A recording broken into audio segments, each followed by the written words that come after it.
Au nom du Père, du Fils et du Saint-Esprit, ainsi soit-il. Venez, Esprit Saint, remplissez le cœur de vos fidèles. Animez dans le feu de votre amour, et votre Esprit, Seigneur, se planifie nouvelle. Seigneur Dieu, que vous ayez envoyé votre Esprit sur ce monde, donnez-nous par ce même Esprit de comprendre et d'aimer ce qui est bien, de jouir sans cesse de divine consolation par le même Jésus-Christ notre Seigneur. Que vous salue Marie, pleine de grâce. Le Seigneur est avec vous, vous êtes bénie entre toutes les femmes, et Jésus, le fruit de vos entrailles, est béni. Sainte Marie, Mère de Dieu, priez pour nous pécheurs, maintenant et à l'heure de notre mort. Nos saints anges gardiens, Saint Pédis, Saint Joseph, Saint Thomas d'Aquin, du Père, du Fils et du Saint-Esprit.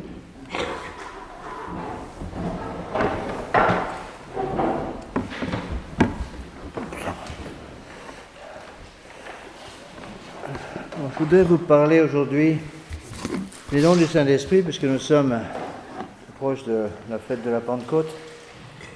En fait, je voudrais vous parler de la façon dont les dons du Saint-Esprit dans nos âmes nous aident à lutter contre le libéralisme.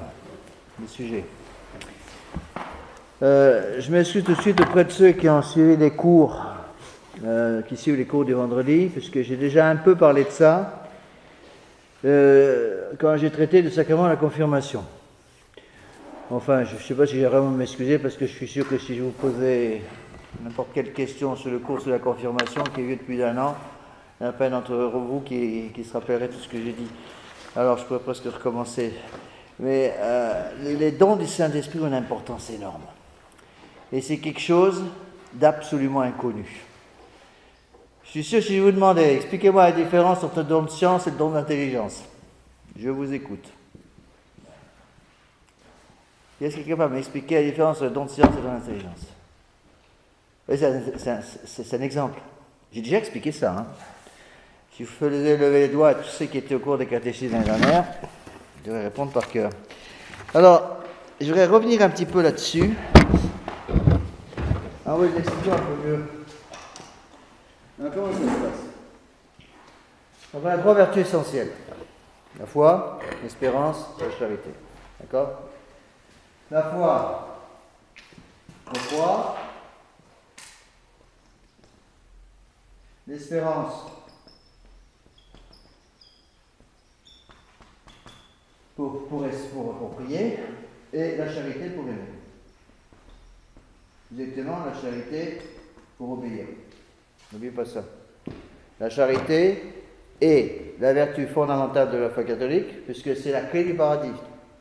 Rappelez-vous que pour quelqu'un qui meurt, n'importe qui meurt, première question, unique question finalement que mon Dieu va nous poser, est-ce que vous avez la clé qui ouvre la porte du paradis dans votre poche, dans votre sac à main? La clé qui ouvre la porte du paradis, c'est la vertu de charité.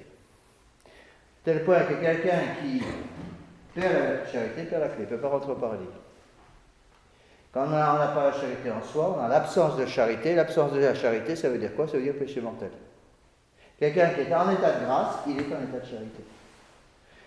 La vertu de foi, la vertu d'espérance peuvent exister chez quelqu'un qui est en état de péché mortel. Mais ce sera à ce moment-là une foi faible, qu'on appelle une foi informe. Pourquoi? Parce qu'elle est plus formée par la vertu de charité. Donc, lorsqu'on perd la charité, on garde la foi et l'espérance, heureusement d'ailleurs. Est-ce qu'il est possible d'aller se confesser sans foi? Est-ce qu'il est possible pour quelqu'un qui est en état de péché mortel jusqu'au cou d'aller se confesser sans avoir la foi? Non, c'est impossible. Pourquoi? Parce que personne n'irait se confesser à un être humain en racontant les choses les plus secrètes de votre existence sans avoir la foi que cette personne est prêtre, catholique et a le pouvoir d'effacer tous mes péchés au nom du bon Dieu et gardera le secret de confession absolu, c'est ce que je veux lui dire. D'accord?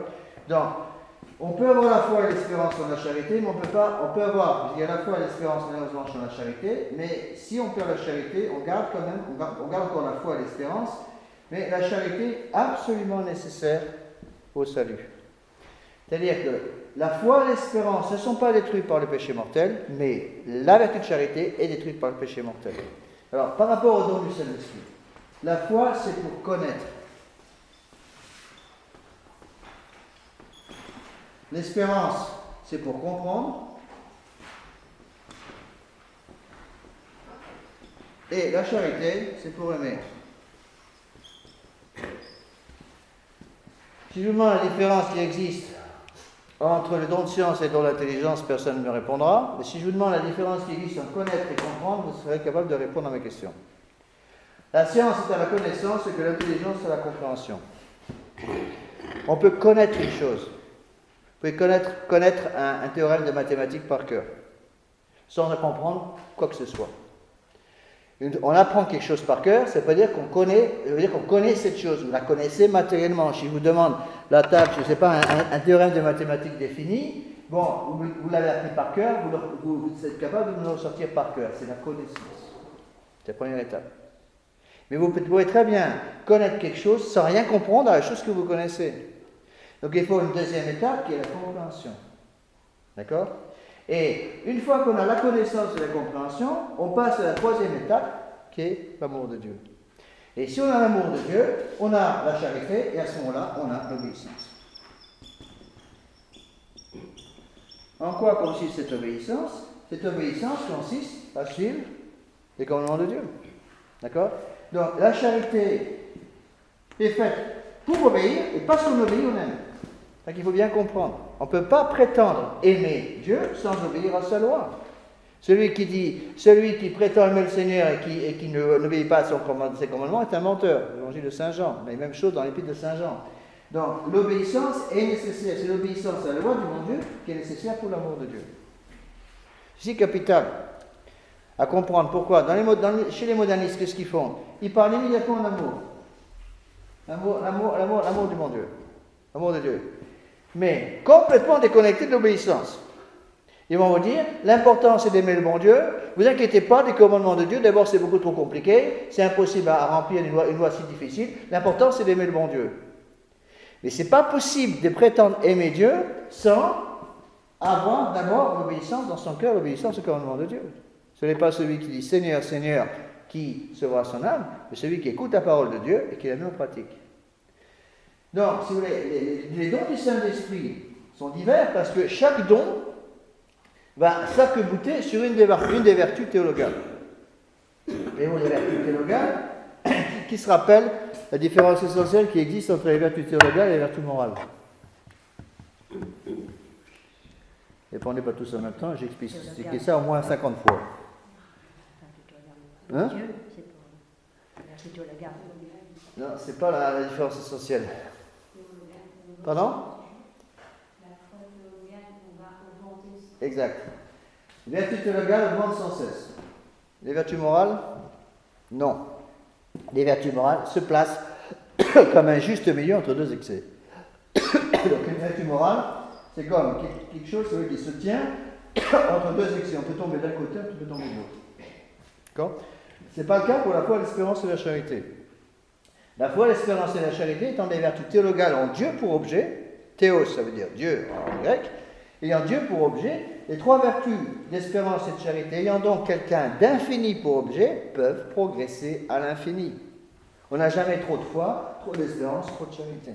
Par contre, les vertus cardinales, la foi, la prudence, la justice, la force et la tempérance, les vertus cardinales sont des vertus qui n'ont pas Dieu pour objet directement, mais le prochain pour objet. D'accord ? Or, le prochain est quelqu'un de fini. Donc, la progression des vertus cardinales est limitée. Et qu'est-ce qui va maintenir cet équilibre dans les vertus cardinales pour éviter de tomber d'un côté ou de l'autre? Quelle est la vertu principale? La prudence. Donc ici, vous avez la prudence qui se passe là. Et au-dessus de la prudence, il y a un don. Lequel? Le don de conseil, exact. Donc le don de conseil, la charité. Une fois qu'elle est dans l'âme, attention, une fois que la charité est dans l'âme, l'obéissance est là. Donc on va obéir au commandement de Dieu parce qu'on a la charité. Donc cela nous fait aimer Dieu en pratique, pas simplement en théorie, mais en pratique aussi. Puisqu'on j'ai la charité, j'ai ce qu'on appelle la couronne de la charité. La couronne de la charité contient tous les dons et toutes les vertus. Les dons du Saint-Esprit, les fruits du Saint-Esprit, les vertus infuses, tout est contenu dans la charité. À ce moment-là, il va y avoir un don qui va surtout s'occuper de la vertu de prudence pour diriger le comportement qu'on doit avoir par rapport au prochain, par l'intermédiaire de la vertu de prudence. Donc, le don de conseil va travailler sur la prudence et la prudence va régler l'usage des vertus cardinales. Prenez par exemple la vertu de force. On peut avoir trop de force. Je connais des pères de famille qui sont parfois des espèces de monstres parce qu'ils veulent tellement être exigeants au niveau de la foi qu'ils deviennent impossibles avec leurs femmes et leurs enfants, par exemple. Et ça, c'est une erreur grave. Donc, il y a trop, dans ce cas-là, il y a trop de force. Au contraire, il y a des pères de famille ou des mères de famille qui ont, au contraire, pas assez de force. Ils laissent tout passer à leurs enfants. Là, c'est le contraire, en négatif. Et donc, la vertu de prudence va aider les choses, à balancer les choses. Comme chaque enfant a un tempérament propre, vous pouvez avoir, si vous avez 4 enfants, vous pouvez avoir un colérique, un sanguin, un mélancolique et un flegmatique. Eh bien, il va falloir adapter, avec la vertu de prudence, l'éducation que vous allez donner à chacun d'entre eux en fonction de son tempérament. Il n'est pas question, par exemple,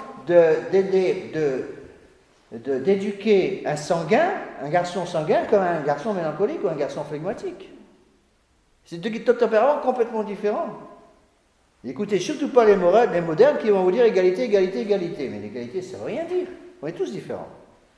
Le malheur de vouloir éduquer tous vos enfants de la même façon, c'est absolument ridicule. Parce que chaque âme est différente. Chaque enfant a donc un besoin propre, défini, qui dépend de son tempérament. Bon, un sanguin ou un colérique, on va avoir besoin de les calmer. Bon, vous n'avez pas besoin de calmer un flegmatique. C'est vraiment pas la peine. C'est pas la peine de dire à un flegmatique, n'oublie pas de faire ta sieste aujourd'hui. Le flegmatique, il va faire la sieste toute la journée. D'accord? Par contre, on peut peut-être dire à un sanguin ou à un colérique qu'il a besoin de faire la sieste pour s'arrêter un peu. Vous voyez? Tout est équilibré comme ça. C'est là que s'articulent, si vous voulez, les dons du Saint-Esprit. Donc ici, avec la foi, vertu théologale de foi, la connaissance et le don de science, qui va s'articuler ici. Avec la compréhension, c'est un degré au-dessus, c'est le don d'intelligence.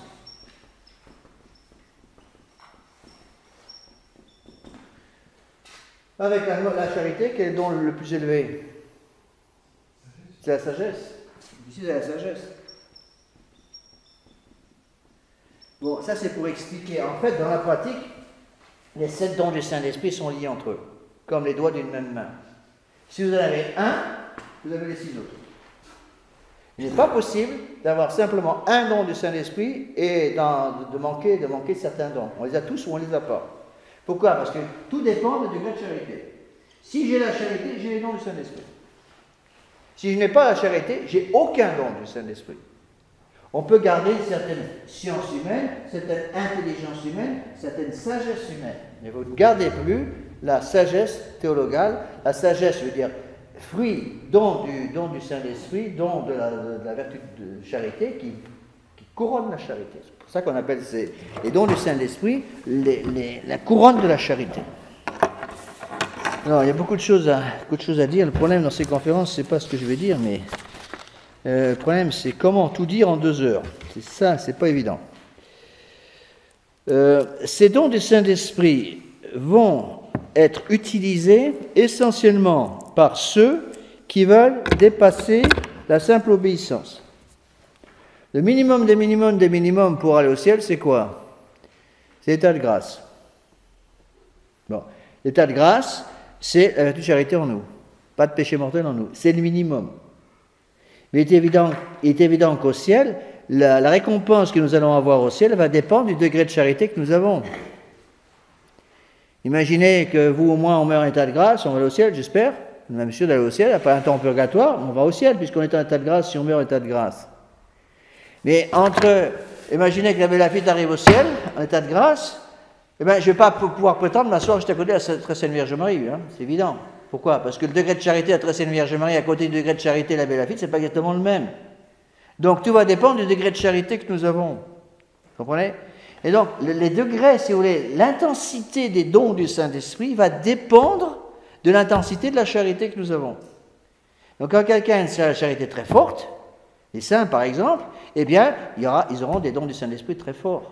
Et avec les dons du Saint-Esprit, il y a aussi ce qu'on appelle les fruits du Saint-Esprit. L'abbé Guépin m'a demandé de quoi j'allais parler aujourd'hui. Je lui ai dit, les dons du Saint-Esprit. Il me dit, qu'est-ce que vous faites? Il faut parler des fruits aussi. Je lui ai dit, écoutez, j'ai déjà suffisamment de mal à parler des 7 dons du Saint-Esprit aujourd'hui. Vous voulez quand même pas que je parle aussi des fruits, parce que là, je les garde 5 heures.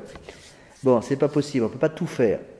Donc, ce qu'il faut bien comprendre, c'est ça, c'est que le bon Dieu a un minimum des minimums pour nous, pour chacun d'entre nous, qui est la loi des 10 commandements de Dieu. Ça, c'est le minimum sur lequel personne ne peut rentrer au ciel.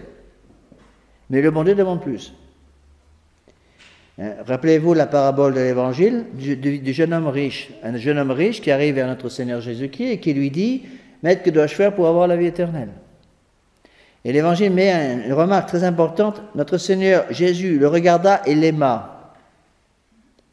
Ça, c'est le symbole de la vocation, disent les pères.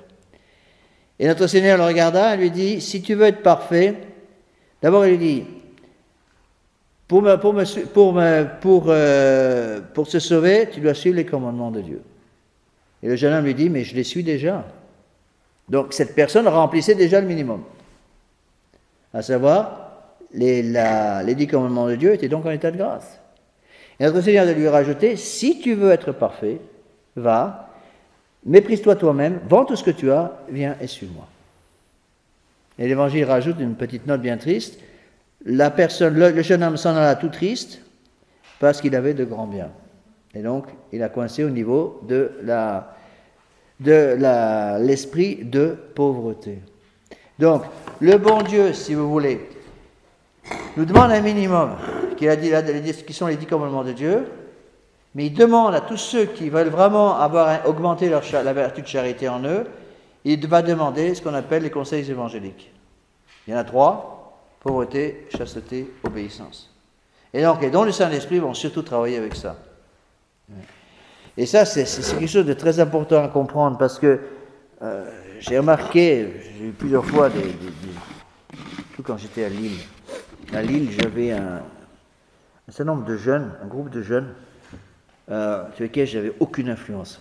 Absolument aucune influence, malheureusement. J'ai jamais réussi à avoir quoi que ce soit comme influence sur eux. Ils avaient été déformés par certaines idées libérales qu'ils avaient eues avant et jamais réussi à pouvoir leur faire couper ces racines libérales. J'ai jamais réussi. Et je ne sais pas combien d'entre eux vont persévérer, mais pas grand monde. Pourquoi? Parce qu'ils n'ont pas ce désir d'une perfection. Notre Seigneur Jésus-Christ dit bien, si tu veux être parfait, va, viens et suis-moi. Mais abandonne tout ce que tu as. Et je me rappelle, j'expliquais régulièrement en chair le dimanche l'importance d'avoir un grand amour pour l'absolu.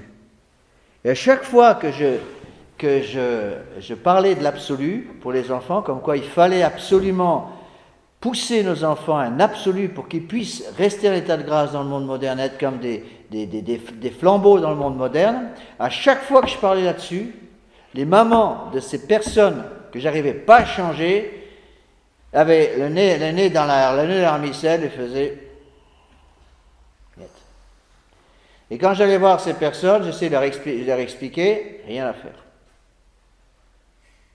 Je me suis heurté à un mur, entre autres au niveau vestimentaire, parce qu'évidemment, tous ces parents-là qui refusaient catégoriquement de pousser un petit peu leurs enfants vers un minimum de perfection, ça commence évidemment, surtout dans le monde moderne, surtout pour les jeunes filles, ça commence par la façon de s'habiller.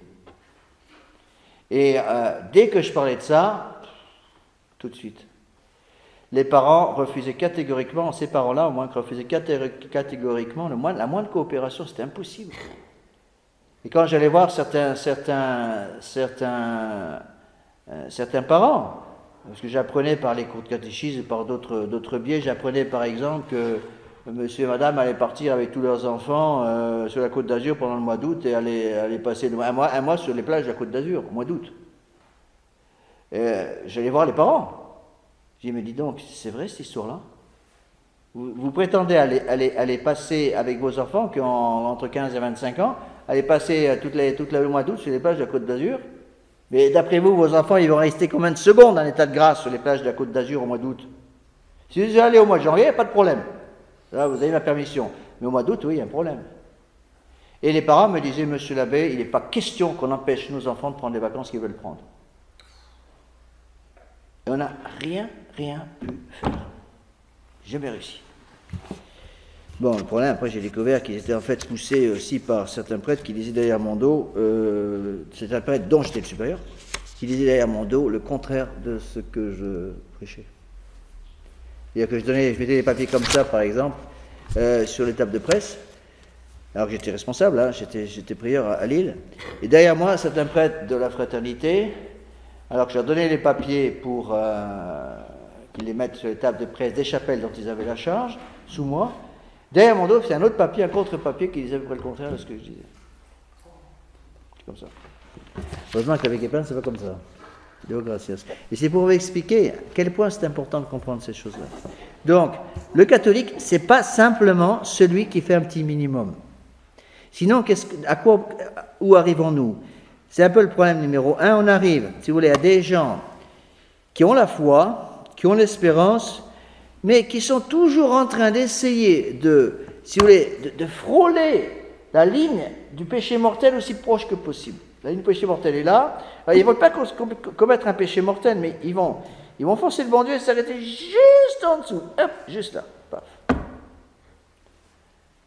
Un catholique qui a au contraire la vertu de charité en lui et les dons du Saint-Esprit, qu'est-ce qu'il va faire? Il va se dire, si je prends telle direction, je risque le péché mortel. Même si j'arrive à m'arrêter avant, je sais que j'offense ce bon Dieu déjà, qu'il n'est pas content de me voir prendre telle direction. Donc je ne la prends pas parce que je veux garder le bon Dieu en moi. Il ne se met même pas sur la voie qui mène au péché mortel, il s'arrête avant. Et c'est ça qu'il nous faut. Et quand on veut un petit peu examiner le pourquoi de la chute, si vous voulez, extrêmement rapide, en France notamment, c'est ça. C'est ça. C'est des vieilles attaches. Franchement, je dis souvent, je suis en train de lire Darras, j'arrive au bout. Darras, c'est la meilleure histoire de l'Église. Bon, 42 volumes. Et j'arrive à la fin, j'ai fini le volume, j'ai fini le 39. Il n'y en a plus que 3, 40, 41, 42. Et là, c'est passionnant. S'il y a un volume que vous devez lire dans Darras, c'est le 39. Le 39, il analyse toutes les causes qui ont amené la Révolution française. Parce que le volume 40, c'est la Révolution française. L'histoire de l'Église de Darras doit se terminer autour du début du règne de Pie IX. Mais on voit très très bien qu'est-ce qui a causé la Révolution. Et il analyse, il dit bien, tous ceux qui ont commencé, tous les royaumes, tous les pays qui ont commencé à préparer le terrain de la Révolution française, à miner littéralement si vous voulez, le sous-sol sous l'Église catholique, étaient tous des pays catholiques. Il donne comme exemple la France. La France, il donne comme exemple aussi l'Allemagne, qui avant Luther était catholique, fortement catholique. L'Autriche, avec Habsbourg. Et il explique très bien que qu'est-ce qui a tout détruit, qu'est-ce qui a commencé à tout faire tomber? La mondanité des évêques. Des évêques qui, au lieu d'être évêques catholiques, étaient évêques de cour. C'est toute l'influence du gallicanisme. Et il remonte, c'est très intéressant, Darras remonte aux causes, et une des causes, c'est le gallicanisme. C'est-à-dire l'Église française, l'Église gallicane, avec nos règles propres, nos règles à nous, et comme ça, on n'est pas obligé de suivre les règles générales de l'Église catholique. Et j'ai un esprit propre, ça a été malheureusement en grande partie le travail de Bossuet, qui malheureusement avait, s'il avait des qualités extraordinaires, a fait aussi des grosses erreurs, en acceptant ce qu'on appelle la déclaration des 4 articles, et en acceptant l'Église gallicane en France.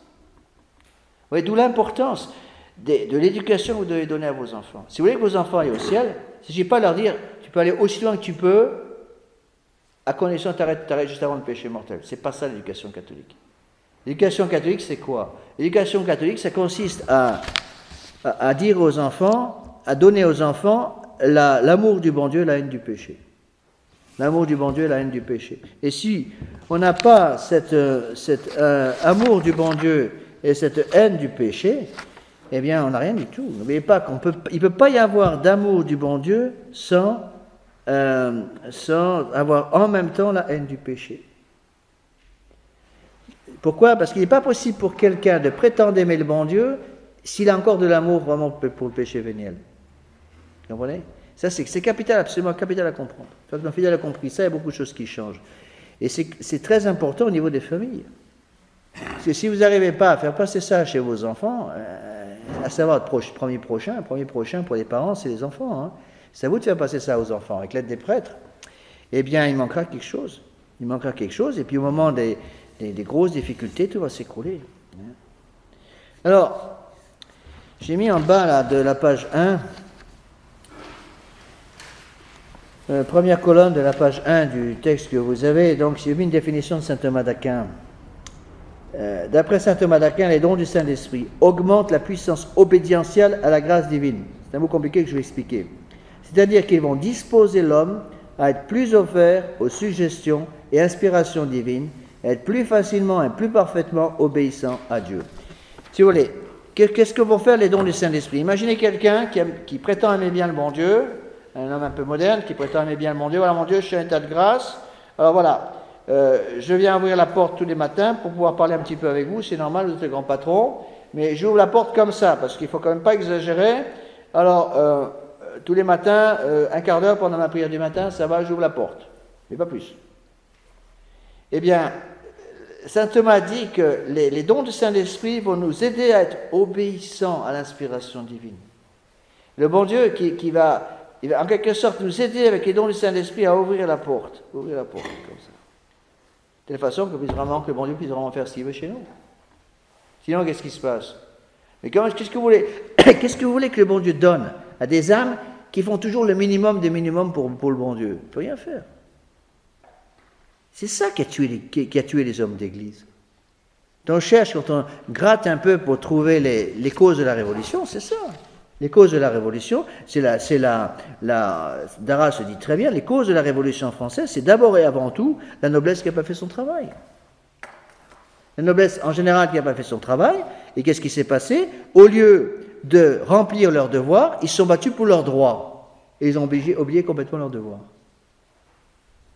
Et Darras montre justement très bien que toute cette noblesse de cour qui cherchait qu'une seule chose, c'est à augmenter leurs bénéfices, à augmenter leurs finances, eh bien, ont complètement oublié leurs devoirs d'État. Et donc, le bon Dieu n'a pas pu travailler par eux. Et d'où venaient ces erreurs? Venaient des évêques qui eux-mêmes étaient des évêques mondains, des évêques de cour, qui pratiquement étaient devenus des princes séculiers, si vous voulez, et qui oubliaient tous leurs devoirs, malgré les rappels à l'ordre constants des papes. Et ça, c'est capital. Et quand on transpose cela aux années 60, c'est la même chose. C'est la même chose. Et qu'est-ce qui s'est passé autour des années 60? Exactement le même problème. Des fidèles, c'était juste après la Deuxième Guerre mondiale. La Deuxième Guerre mondiale s'est arrêtée en 1945. Juste après la Deuxième Guerre mondiale, il y a eu beaucoup de souffrances pendant la guerre mondiale. Les hommes, surtout, ont beaucoup souffert à cause de la guerre, les femmes aussi. Et donc, ils se sont mariés juste après la guerre mondiale, juste après la Deuxième Guerre mondiale, ou à la fin de la Première Guerre mondiale, la Deuxième Guerre mondiale, et ils se sont dit, nous ne voulons pas que nos enfants aient les mêmes difficultés que nous. Et donc, ils ont voulu tout donner à leurs enfants. Ça a été les énormes erreurs des années 60, vouloir tout donner aux enfants. Et à force de tout donner, on leur a supprimé complètement l'esprit, la colonne vertébrale de la vertu de charité. Ils sont devenus des mondains, ils sont devenus des gens superficiels. Et quand ces gens-là, si vous voulez, donc ça a correspondu à ce qu'on, je ne sais pas comment on appelle ça, baby boom en anglais, en français, cette espèce de vague de naissance autour des années 50. Bon, les jeunes qui sont nés autour des années 50, juste après-guerre, il y a eu un boom énorme au niveau des naissances, parce qu'évidemment, pendant la guerre, très peu d'enfants qui naissent, par la force des choses. Donc, après la Deuxième Guerre mondiale, entre 45, 50, 55, il y a eu énormément de naissances, y compris chez les catholiques. Et ces enfants ont été en général très mal éduqués par leurs parents, pas toujours, mais très mal éduqués en général, parce que les parents ne voulaient pas donner qu'ils aient les mêmes difficultés et les mêmes pénitences à faire qu'eux-mêmes avaient été obligés de faire à cause de la guerre. Et donc ça a créé une jeunesse superficielle. La jeunesse des années 50 et la jeunesse qui est arrivée au moment de Vatican II, juste après Vatican II c'est 65. Donc 62-65, la jeunesse des années 50, si vous voulez, qui arrivait à 15-16 ans au niveau de Vatican II, à la fin de Vatican II, eh bien, on a accepté complètement cette espèce d'ouverture au monde, et c'est comme ça que tout s'est écroulé. Et donc comment réagir? Comment réagir justement en augmentant dans les âmes de nos enfants, et dans nos âmes pour commencer, parce qu'on ne peut pas donner ce qu'on n'a pas. Il faut donc commencer par augmenter dans nos âmes cet amour pour les conseils évangéliques. Esprit de pauvreté, esprit de chasteté, esprit d'obéissance. Je ne vous demande pas bien sûr les 3 vœux de pauvreté, chasteté et obéissance qui sont réservés aux religieux. Aux prêtres en moins partie pour ce qui concerne l'obéissance et la pauvreté. Mais c'est quelque chose de très très important à comprendre. Et c'est là où interviennent les dons du Saint-Esprit. Donc si on forme nos enfants, voilà, il y a la loi du bon Dieu, les 10 commandements, voilà, ben, c'est vraiment dur à faire, essaie de t'en tirer plus ou moins avec ça. Voilà ce que tu es obligé de faire pour aller au paradis. Alors, le péché véniel ne détruit pas la charité, donc le péché véniel, pas de problème, tu peux accepter. Arrête-toi, si possible, juste avant le péché mortel. Mais les enfants qui ont été éduqués comme ça fait des catastrophes. Au contraire, les saints, dans l'histoire de l'Église, c'est ce qu'ils ont fait, tout le contraire. Hein, c'est Blanche de Castille qui dit à son fils Saint-Louis, je préférais te voir mort, beau fils, à mes pieds, plutôt que de te savoir coupable d'un seul péché mortel. Et c'est ça qui est disparu. Ce sont les dons du Saint-Esprit qui ont disparu parce que la vertu de charité s'est raréfiée. La charité s'est refroidie en quelque sorte et tout s'est écroulé. Donc c'est important, d'où l'importance de cette définition de saint Thomas d'Aquin. Donc augmenter la puissance obédientielle à la grâce divine. Puissance obédientielle, ça veut dire quoi? Ça veut dire une capacité, la puissance c'est ça, une capacité à obéir. Au début, je prends le minimum des minimums, et puis petit à petit, avec les dons du Saint-Esprit, le bon don du Saint-Esprit vont m'aider à ouvrir les yeux de mon cœur. C'est comme, imaginez un cheval, si vous voulez, qui a des oreillettes de chaque côté pour le protéger des attaques des guêpes ou des animaux et des insectes, mais qui ne voit plus rien parce qu'il a 2 œillères. Et donc les dons du Saint-Esprit vont travailler pour nous ouvrir comme ça les œillères pour que nous puissions voir ce qui se passe.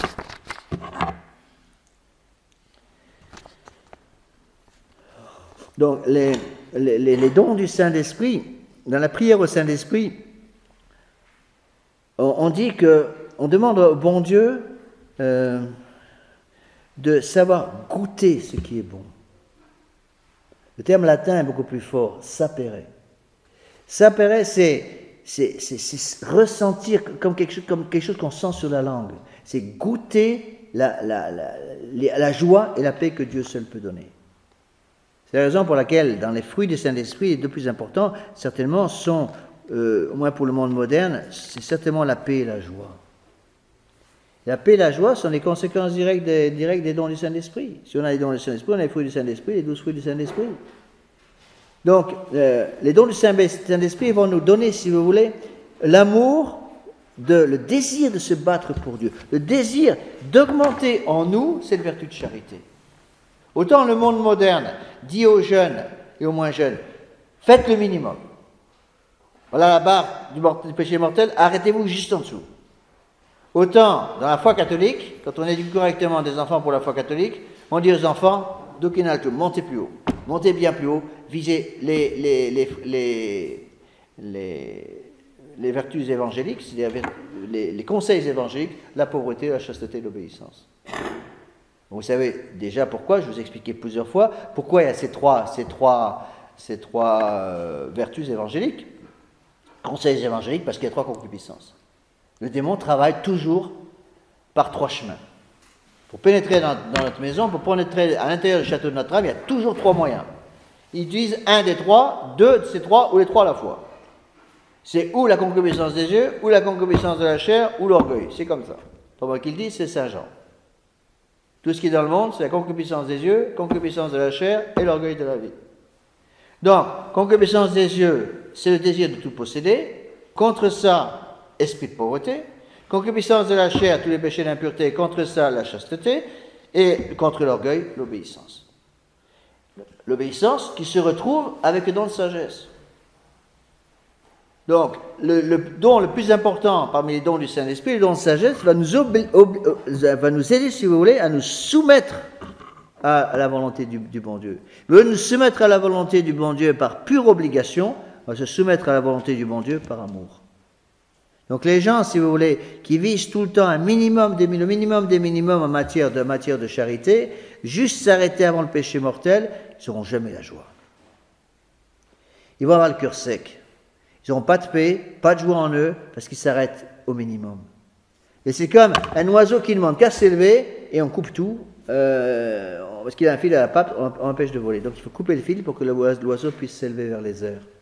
Et c'est exactement ce qui se passe avec nous. D'où l'importance de ce désir de sainteté. Combien de parents, surtout quand j'ai la fraternité, j'ai eu ça je ne sais pas combien de fois, combien de parents me disaient, Monsieur l'abbé, vous en demandez beaucoup trop, on est jeunes. Est-ce que c'était ça que disaient les apôtres? Et ils leur disaient, bon sang de bonsoir, vous avez le culot de me dire que j'en demande trop aux jeunes. Mais qu'est-ce qu'il demandait le bon Dieu à vos jeunes au 2e ou au 3e siècle après notre Seigneur Jésus-Christ? Vous râlez parce que vous devez faire 10 km pour aller à la messe, et je vous fais remarquer que pendant les persécutions de Dioclétien, par exemple, la messe était à 2h du matin, dans les sablières, ou dans les catacombes, et puis il fallait y aller se cacher de la police des empereurs romains, et quand on se faisait prendre, on finissait embouilli dans l'estomac d'un lion. C'est quand même pas ce qu'il y a de plus facile. Ah, monsieur l'abbé, on n'est plus autant des persécutions. On entendait ça de la part des parents. Qu'est-ce qu'on fasse avec des parents comme ça? Rien du tout. Rien du tout. Et moi, ce qui est bien ici, c'est maintenant, depuis que je suis ici, c'est facile. Parce que quand on a, Dieu merci, on n'en a pas trop. Et quand on a des gens comme ça ici, qui ne veulent pas changer, je leur dis, vous savez, je pense que vous êtes trompés d'adresse. Allez au prieuré de la Fraternité, rue François Bruno, vous aurez exactement ce que vous cherchez. Mais ici, c'est la foi catholique. Tout ça, toute son intégrité. Et c'est ça. C'est ça.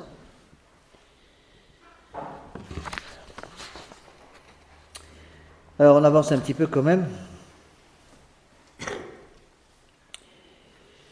Bon, je passe sur les images classiques parce que vous les connaissez déjà. Donc, quand on parle aux enfants, on explique, en général, c'est une image utilisée par les pères d'ailleurs, l'image du bateau à voile. Le bateau à voile, donc, qui transporte une cargaison très précieuse d'ici de ce monde à l'autre, c'est-à-dire de ce monde au paradis. La cargaison très précieuse que ce voilier à 3 mâts transporte, c'est la cargaison état de grâce. Donc, il y a 3 mâts et sur chaque mât, il y a des voiles attachées. Et donc, on va attacher sur les 3 mâts la foi, l'espérance et la charité. C'est donc les 3 mâts. Le mât, le plus grand des mâts, c'est la charité, évidemment. Et puis, il y a la foi devant et l'espérance derrière. La foi qui tire devant, la charité au milieu, le plus grand des mâts. Et derrière, il y a l'espérance. C'est comme ça que ça se passe. Pourquoi? Parce que l'espérance pousse. Donc, vous avez un bateau avec 3 mâts.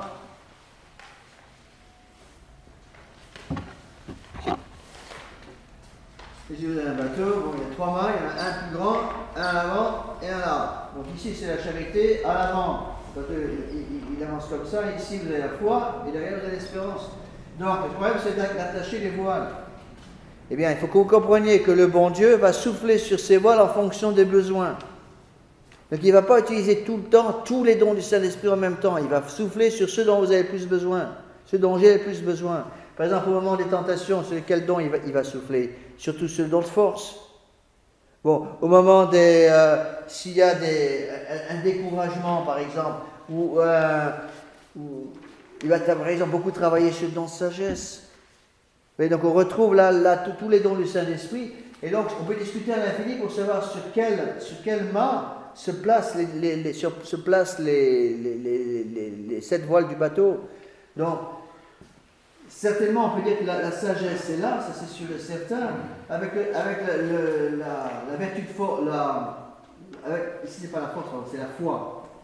J'ai trompé. Donc le mât qui tire, c'est la foi. Au milieu, le mât de la charité, derrière le mât de l'espérance. Donc avec le mât de la foi, il faut mettre la force, certainement ici. D'accord? Avec la sagesse, là où il y a la sagesse, il y a immédiatement avec toujours l'intelligence. Donc l'intelligence est là. Vous voyez, donc on peut discuter pendant des heures. Et d'ailleurs, quand les pères en parlent, ils ne sont pas d'accord forcément entre eux. Parce que, encore une fois, le bon Dieu va utiliser certains dons selon les besoins. Et donc, il faut comprendre comment ces dons fonctionnent. Alors, il y a différentes façons, si vous voulez, de parler des dons du Saint-Esprit et de d'expliciter les dons du Saint-Esprit, comment les grouper. Moi, j'avoue que j'avais beaucoup de mal à comprendre ça.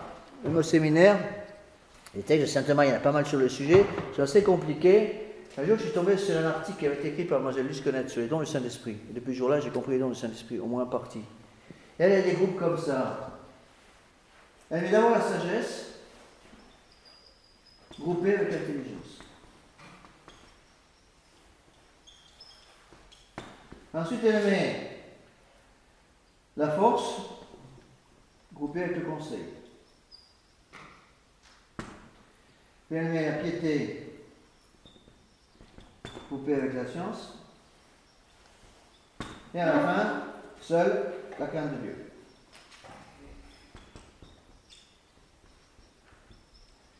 Le plus petit des dons des Saint-Esprit, mais le plus petit des dons des Saint-Esprit, crainte de Dieu, dévie la sagesse. Donc c'est un peu un cercle qui tourne sur lui-même. Bon, c'est une façon de grouper les dons. Vous n'êtes pas obligé de le faire comme ça, mais je trouve que ça s'explique bien. Donc, je vais expliquer rapidement l'importance de ces dons. Donc, la sagesse, si vous voulez, va nous faire, j'explique rapidement, après j'irai un peu plus dans les détails si j'ai le temps. La sagesse nous fait goûter où sont les choses importantes. Comment faire une hiérarchie des valeurs dans ma vie de tous les jours? Qu'est-ce qui est plus important pour moi? L'ordinateur et la voiture ou l'état de grâce? Après, la force et le conseil. Pourquoi la force avec le conseil? La force, c'est la bagarre. Il faut se battre contre le démon, il faut se battre contre l'ennemi, il faut se battre contre le monde.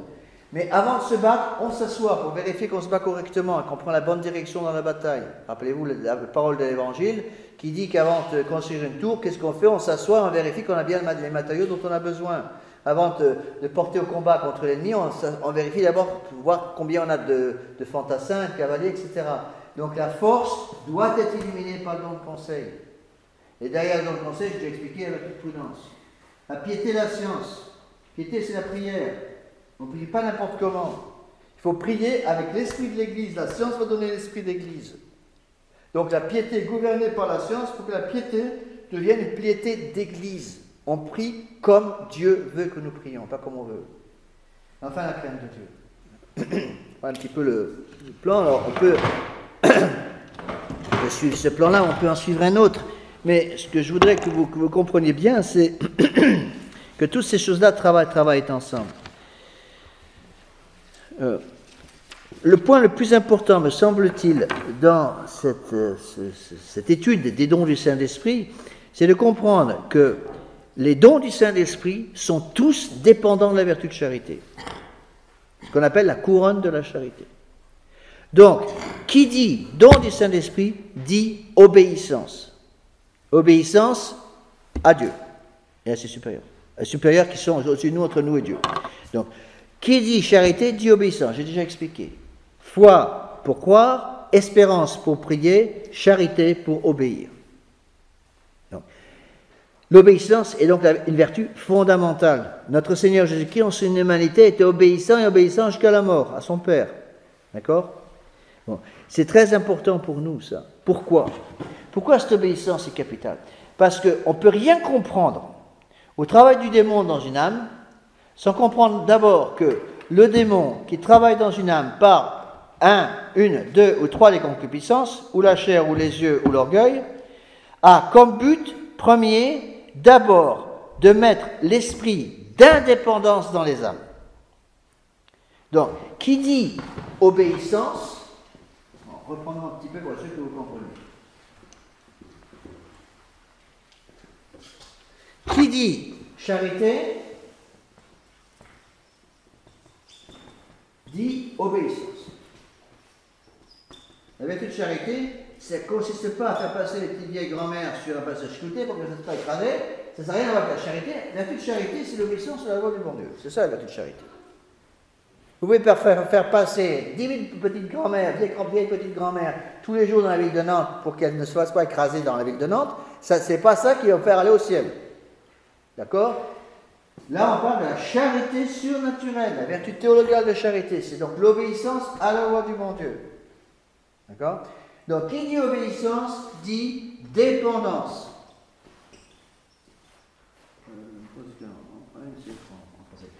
Charité dit obéissance, dit dépendance. Donc, esprit de dépendance. Au contraire, si je n'ai pas la charité, si la charité est détruite, il va y avoir la désobéissance qui va s'installer. Et qui dit désobéissance dit indépendance. Donc l'esprit révolutionnaire, c'est un esprit d'indépendance. Comment se manifeste cet esprit d'indépendance? D'abord, avant toute chose, par la réplique de la phrase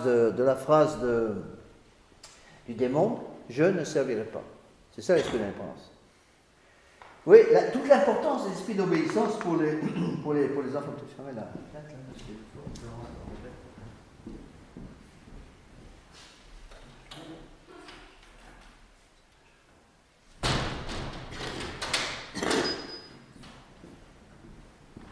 Donc l'importance de comprendre ces choses-là. Si vous comprenez ça, vous comprenez beaucoup de choses.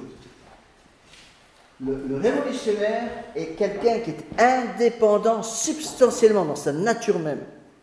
Donc si vous voulez lutter contre la révolution, lutter contre l'esprit de la révolution dans l'Église, première chose, c'est d'être dépendant du bon Dieu. Je voudrais vous donner un texte qui est certainement le plus beau texte jamais écrit sur ce sujet, à ma connaissance en tout cas.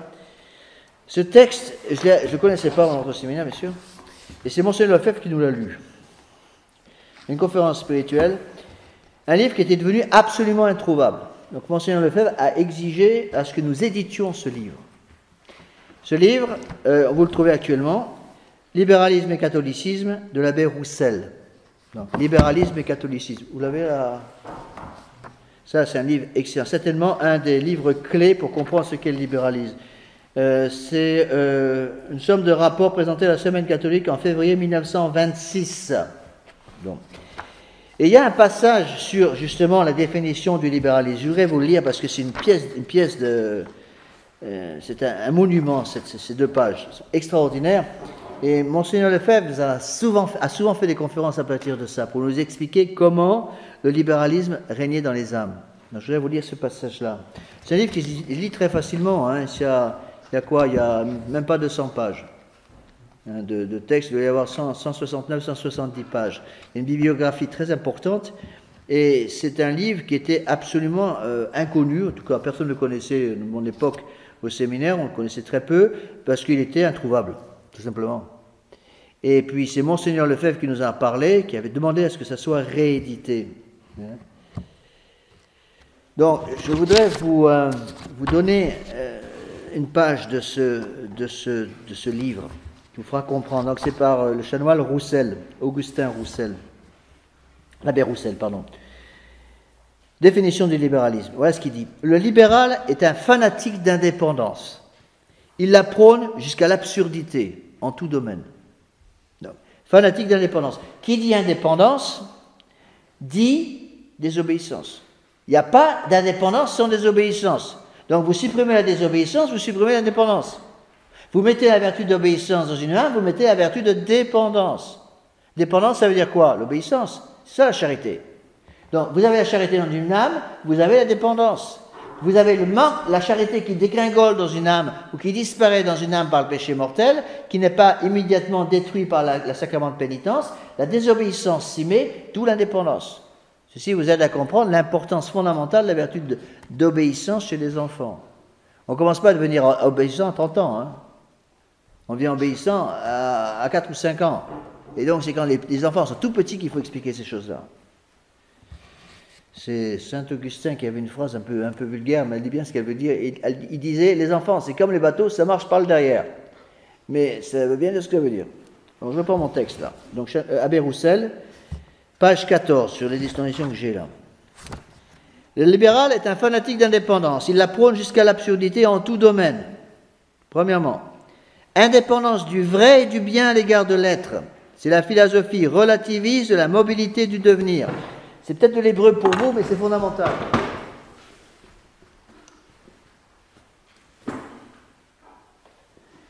Le bon Dieu nous a donné, dans notre âme, une intelligence et une volonté. L'objet formel de notre intelligence, c'est le vrai. L'objet formel de la volonté, c'est le bien. D'accord? C'est comme ça que le bon Dieu a structuré notre âme. Tous les hommes ont une âme, tous les hommes ont une intelligence, tous les hommes ont une volonté. L'intelligence nous est donnée pour découvrir le vrai. Qu'est-ce que va faire la Révolution? Le libéral, dit Roussel, va promouvoir l'indépendance du vrai et du bien à l'égard de l'être. Ça veut dire l'indépendance du vrai et du bien à l'égard de l'intelligence et de la volonté. Ici, il va couper la dépendance de l'intelligence avec le vrai et la dépendance de la volonté avec le bien. C'est-à-dire que le libéral va dire « Je refuse d'utiliser mon intelligence telle avec la loi de la mode d'emploi que m'a donné le bon Dieu dans mon âme. J'utilise mon intelligence pour découvrir non pas le vrai, mais ce qui me plaît à moi. De la même façon, je refuse d'utiliser ma volonté pour me soumettre au bien, je fais mon propre bien. » C'est ça le libéral. Bon, pour ceux qui ont déjà assisté au cours que j'ai déjà donné sur la Révolution il y a longtemps, vous connaissez là ce qu'on appelle le subjectivisme. Le subjectivisme, c'est ça. C'est-à-dire, c'est le sujet qui vient premier, puis l'objet. Hein? Pardon, c'est l'inverse. Le sujet devient premier et non plus l'objet. L'objet de l'indépendance, c'est le vrai. C'est le vrai qui nous guide. C'est comme, si vous voulez, un bateau qui est attiré par une lumière qui brûle au loin, et donc le vrai guide le bateau.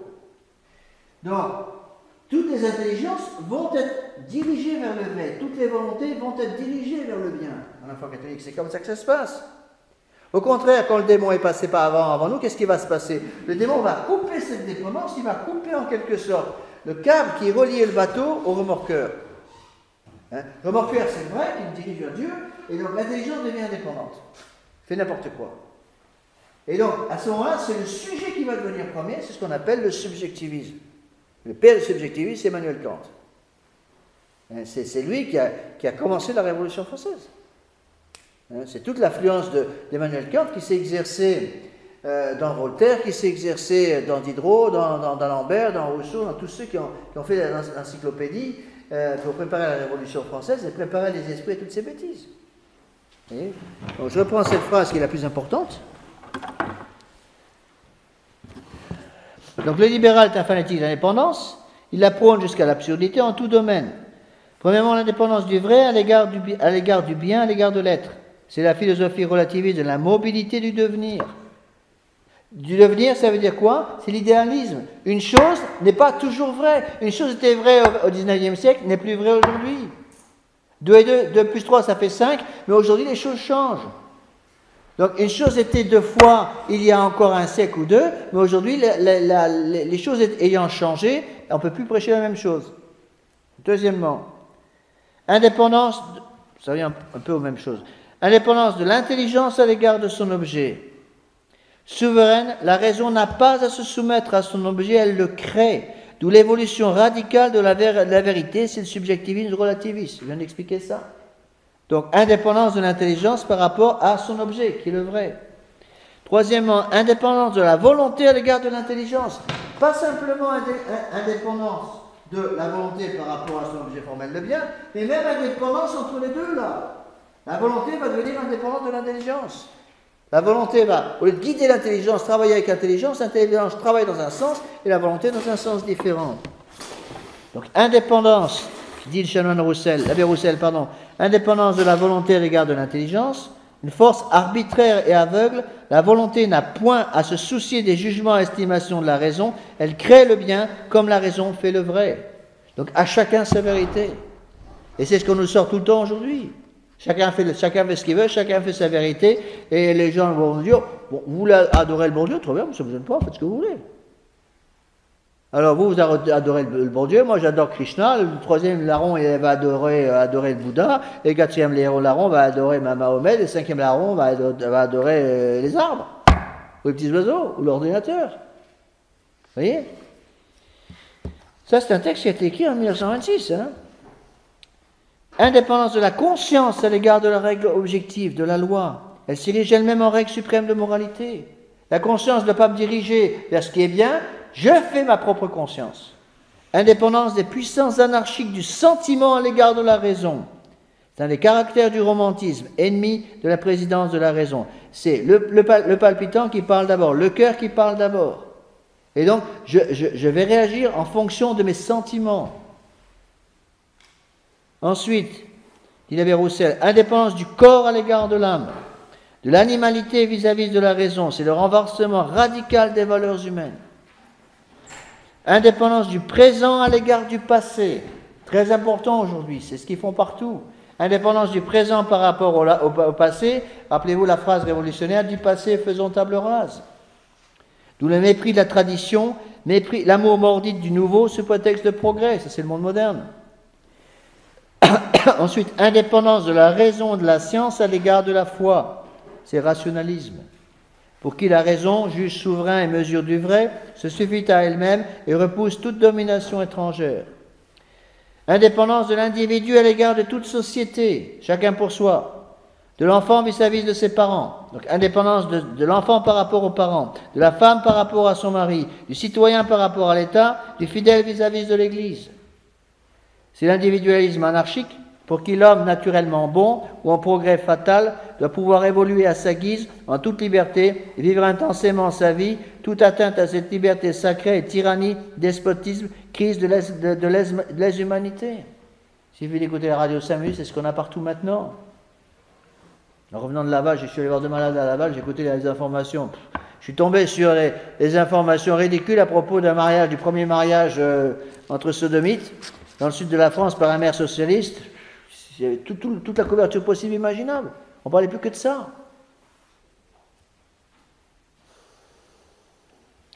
Indépendance de l'ouvrier à l'égard du patron.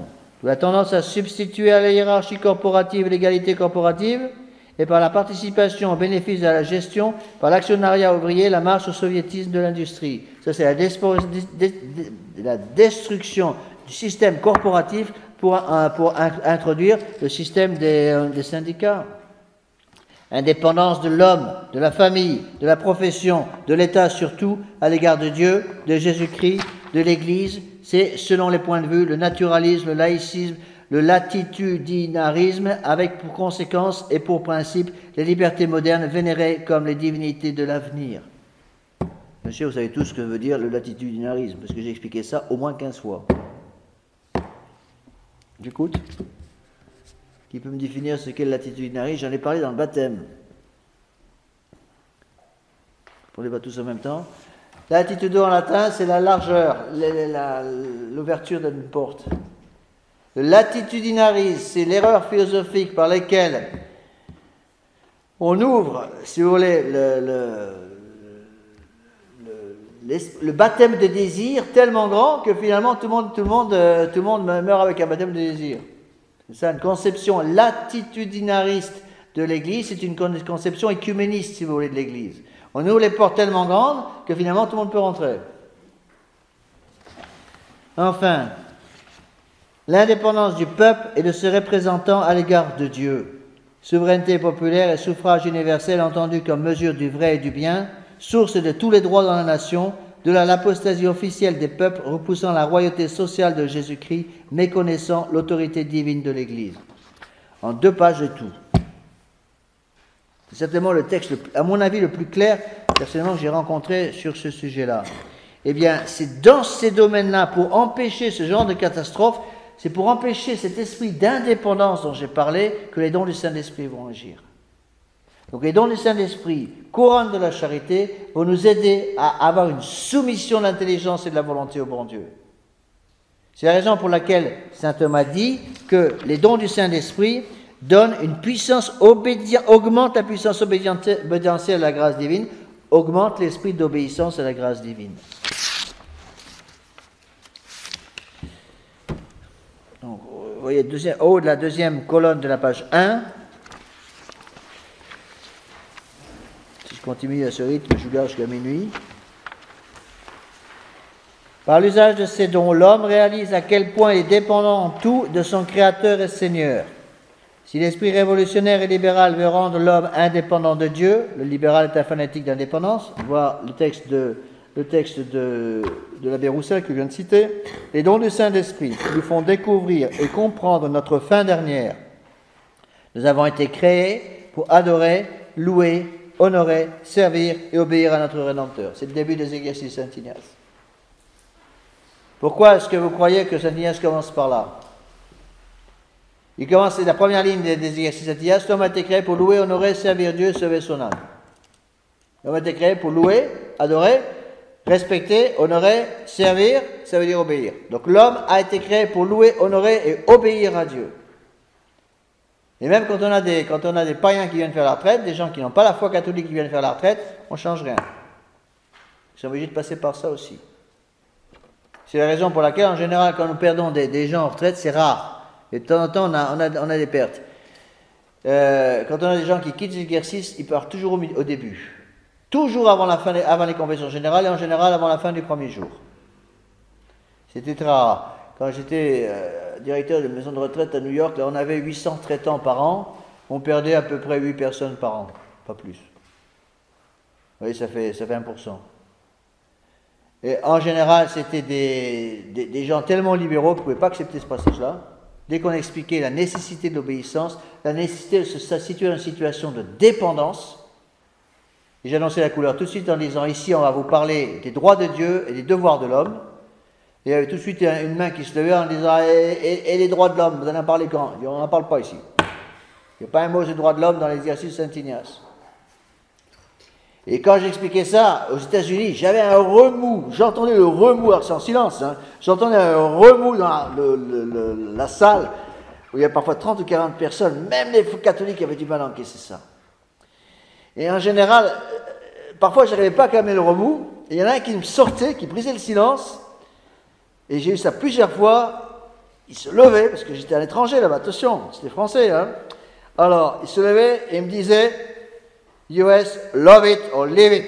Ça veut dire, les États-Unis, où tu aimes, où tu t'en vas. Et puis je m'en allais pas. C'est eux qui partaient.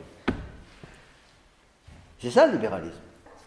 Ils comprenaient par eux-mêmes très bien que introduire une notion de dépendance de l'homme par rapport à Dieu, introduire la notion de droit de Dieu sur nous et de devoir de l'homme, c'était la destruction, c'était couper la branche sur laquelle il s'était assis depuis 2 siècles. La révolution, la fondation des États-Unis, c'est 1776, avant la Révolution française. Un cadeau qu'on a fait aux États-Unis. C'est ça. Et les dons du Saint-Esprit empêchent justement ces choses-là. Bon, on va avancer un petit peu quand même. Page 2. Donc, je vous conseille beaucoup, si vous pouvez retrouver ce livre. Il faudrait que je vérifie s'il n'est pas en vente, peut-être en vente chez M. Zaglio, je ne sais pas, aux éditions Saint-Rémy. C'est certainement un des livres les plus clairs sur le sujet. Alors, nous allons un petit peu avancer, je veux dire, dans ces découvertes des dons du Saint-Esprit, pardon. Alors, comment expliquer les choses?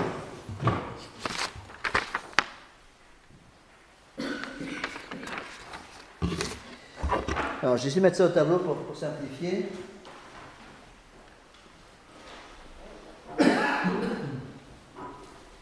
Et c'est par un tableau qu'on peut comprendre à peu près, j'espère, les dons du Saint-Esprit, au moins pour moi, vous les expliquer, essayez de vous les expliquer. Donc, vous avez trois vertus essentielles, 3 vertus théologales. Donc la foi, l'espérance et la charité. Chacune de ces vertus a Dieu pour objet. D'accord? Et donc, ces vertus peuvent augmenter sans cesse, j'ai déjà expliqué, pour nous rapprocher du bon Dieu. Bon. Qui dit foi va nous donner, j'ai déjà expliqué, la connaissance de Dieu. Autour des années 60, la plupart des Français connaissaient leur catéchisme. C'est bien connaissaient. Mais ils n'avaient rien compris. Ils étaient incapables d'en arriver à l'amour du bon Dieu. Vous avez la connaissance de Dieu.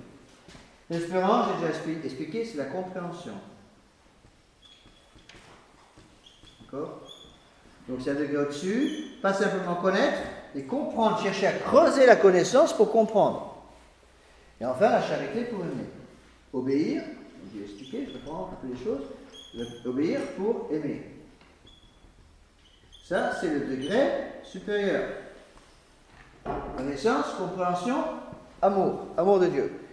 On ne peut pas aller au ciel, on ne peut pas être heureux, si vous voulez, dans notre foi catholique, sans avoir pas seulement la connaissance, la compréhension, mais l'amour de mon Dieu. Parfois, les jeunes venaient nous voir en nous disant, Monsieur l'abbé, c'est pas mal votre truc, mais vous n'avez pas un moyen un peu meilleur marché pour aller au ciel? Bah non, on n'a rien. Vous ne pouvez pas nous supprimer quelques stops et quelques feux rouges? Non, c'est comme ça que ça se passe. Ça ne me plaît pas beaucoup votre truc. Ben, c'est comme ça ne change pas. Qu'est-ce que je peux faire? Les gens nous le disaient tout le temps, mais enfin, ils ne nous le disaient pas, ils nous le disaient derrière, parce qu'ils ne disaient pas de nous le dire en face. Ils disaient, mais monsieur l'abbé, est-ce qu'il est possible d'arriver à être bon catholique? Parce que moi, je veux bien être bon catholique, mais en même temps, j'aimerais bien aimer le monde aussi. Est-ce que vous avez un secret pour être bon catholique et aimer le monde en même temps? Ah oui, j'en ai un. Lequel? Devenez protestant. Devenez protestant, ça marche à tous les coups. Hein. Protestant, c'est ça. Rappelez-vous la fameuse phrase de Melanchthon, qui était un bandit, un des compagnons de Luther. Sa maman était catholique. Alors, sa vieille maman ne comprenait plus rien parce que Melanchthon défendait le protestantisme. Protestantisme, c'est quoi? C'est l'esprit d'indépendance. Hein. Je proteste. Donc sa maman ne comprenait rien. Alors, un beau jour, avant de mourir, elle a demandé à son bandit de fils, Melanchthon, ces deux religions, là, la catholique et la protestante, laquelle est la meilleure? Et Melanchthon lui a répondu, pour vivre, la protestante. Et pour mourir, mieux la catholique. Un des chefs de file du protestantisme. Donc il est parfaitement compris.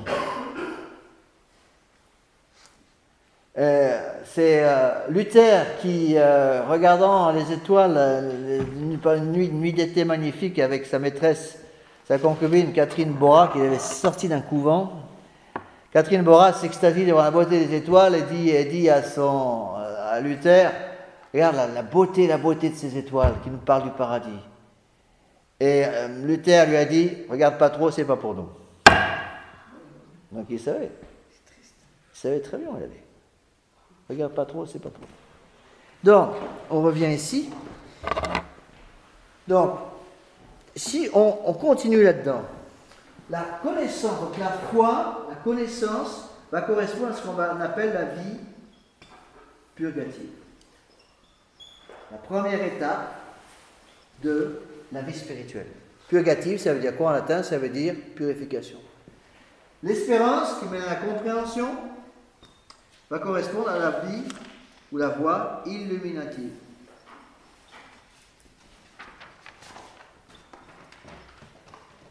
Et la charité à la voie ou la vie unitive.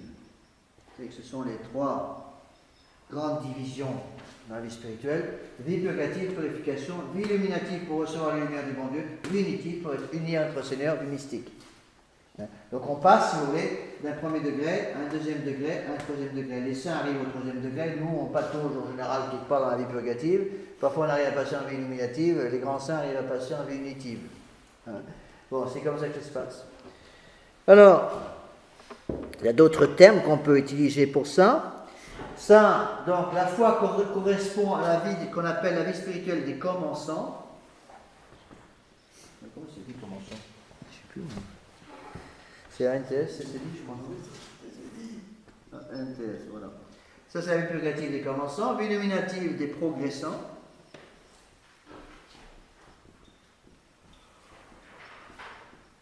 Et vie unitive des parfaits, ce qu'on appelle les parfaits. D'accord? Alors, on peut rajouter maintenant là-dessus les dons du Saint-Esprit pour vous aider à comprendre. Donc, la connaissance, c'est le don de science. On prend les dons du Saint-Esprit ici. Le don de science. Après, avec l'espérance, ça sera le don d'intelligence. Don d'intelligence, numéro 2. Puis, le don de conseil. On peut avoir besoin surtout pour progresser, si vous voulez, c'est pour ça qu'on appelle la vie des progressants, le don de conseil. Troisième don. puis le don de force, quatrième don, science, intelligence, conseil, force, qui correspond donc à la deuxième partie, à savoir l'espérance, la compréhension, la vie illuminative des progressants. Et enfin, les trois derniers, la sagesse, la piété et la crainte de Dieu. Donc là, vous avez les trois derniers, donc 4, 5, 6 et 7. Bon, c'est une façon d'expliquer. Mais c'est un résumé un peu, si vous voulez, de l'action des dons du Saint-Esprit dans la vie spirituelle individuelle. On a une âme, si vous voulez, c'est celui du savon que j'ai donné dimanche dernier à Notre-Dame des dons. On a une âme qui est suffisamment grande pour contenir la Sainte Trinité. Donc on a une âme finie qui est capable de contenir l'infini. Quelque chose d'extraordinaire. Bon, mon tableau, il n'est pas très clair, mais j'avais des cours avec l'enseignant Williamson. À l'époque, c'était l'abbé Williamson. On avait un tableau qui faisait, je ne sais pas, 4 mètres de long. À la fin d'une heure de cours, il n'y avait plus 1 centimètre carré de libre sur le tableau, parce qu'il en mettait de tous les côtés.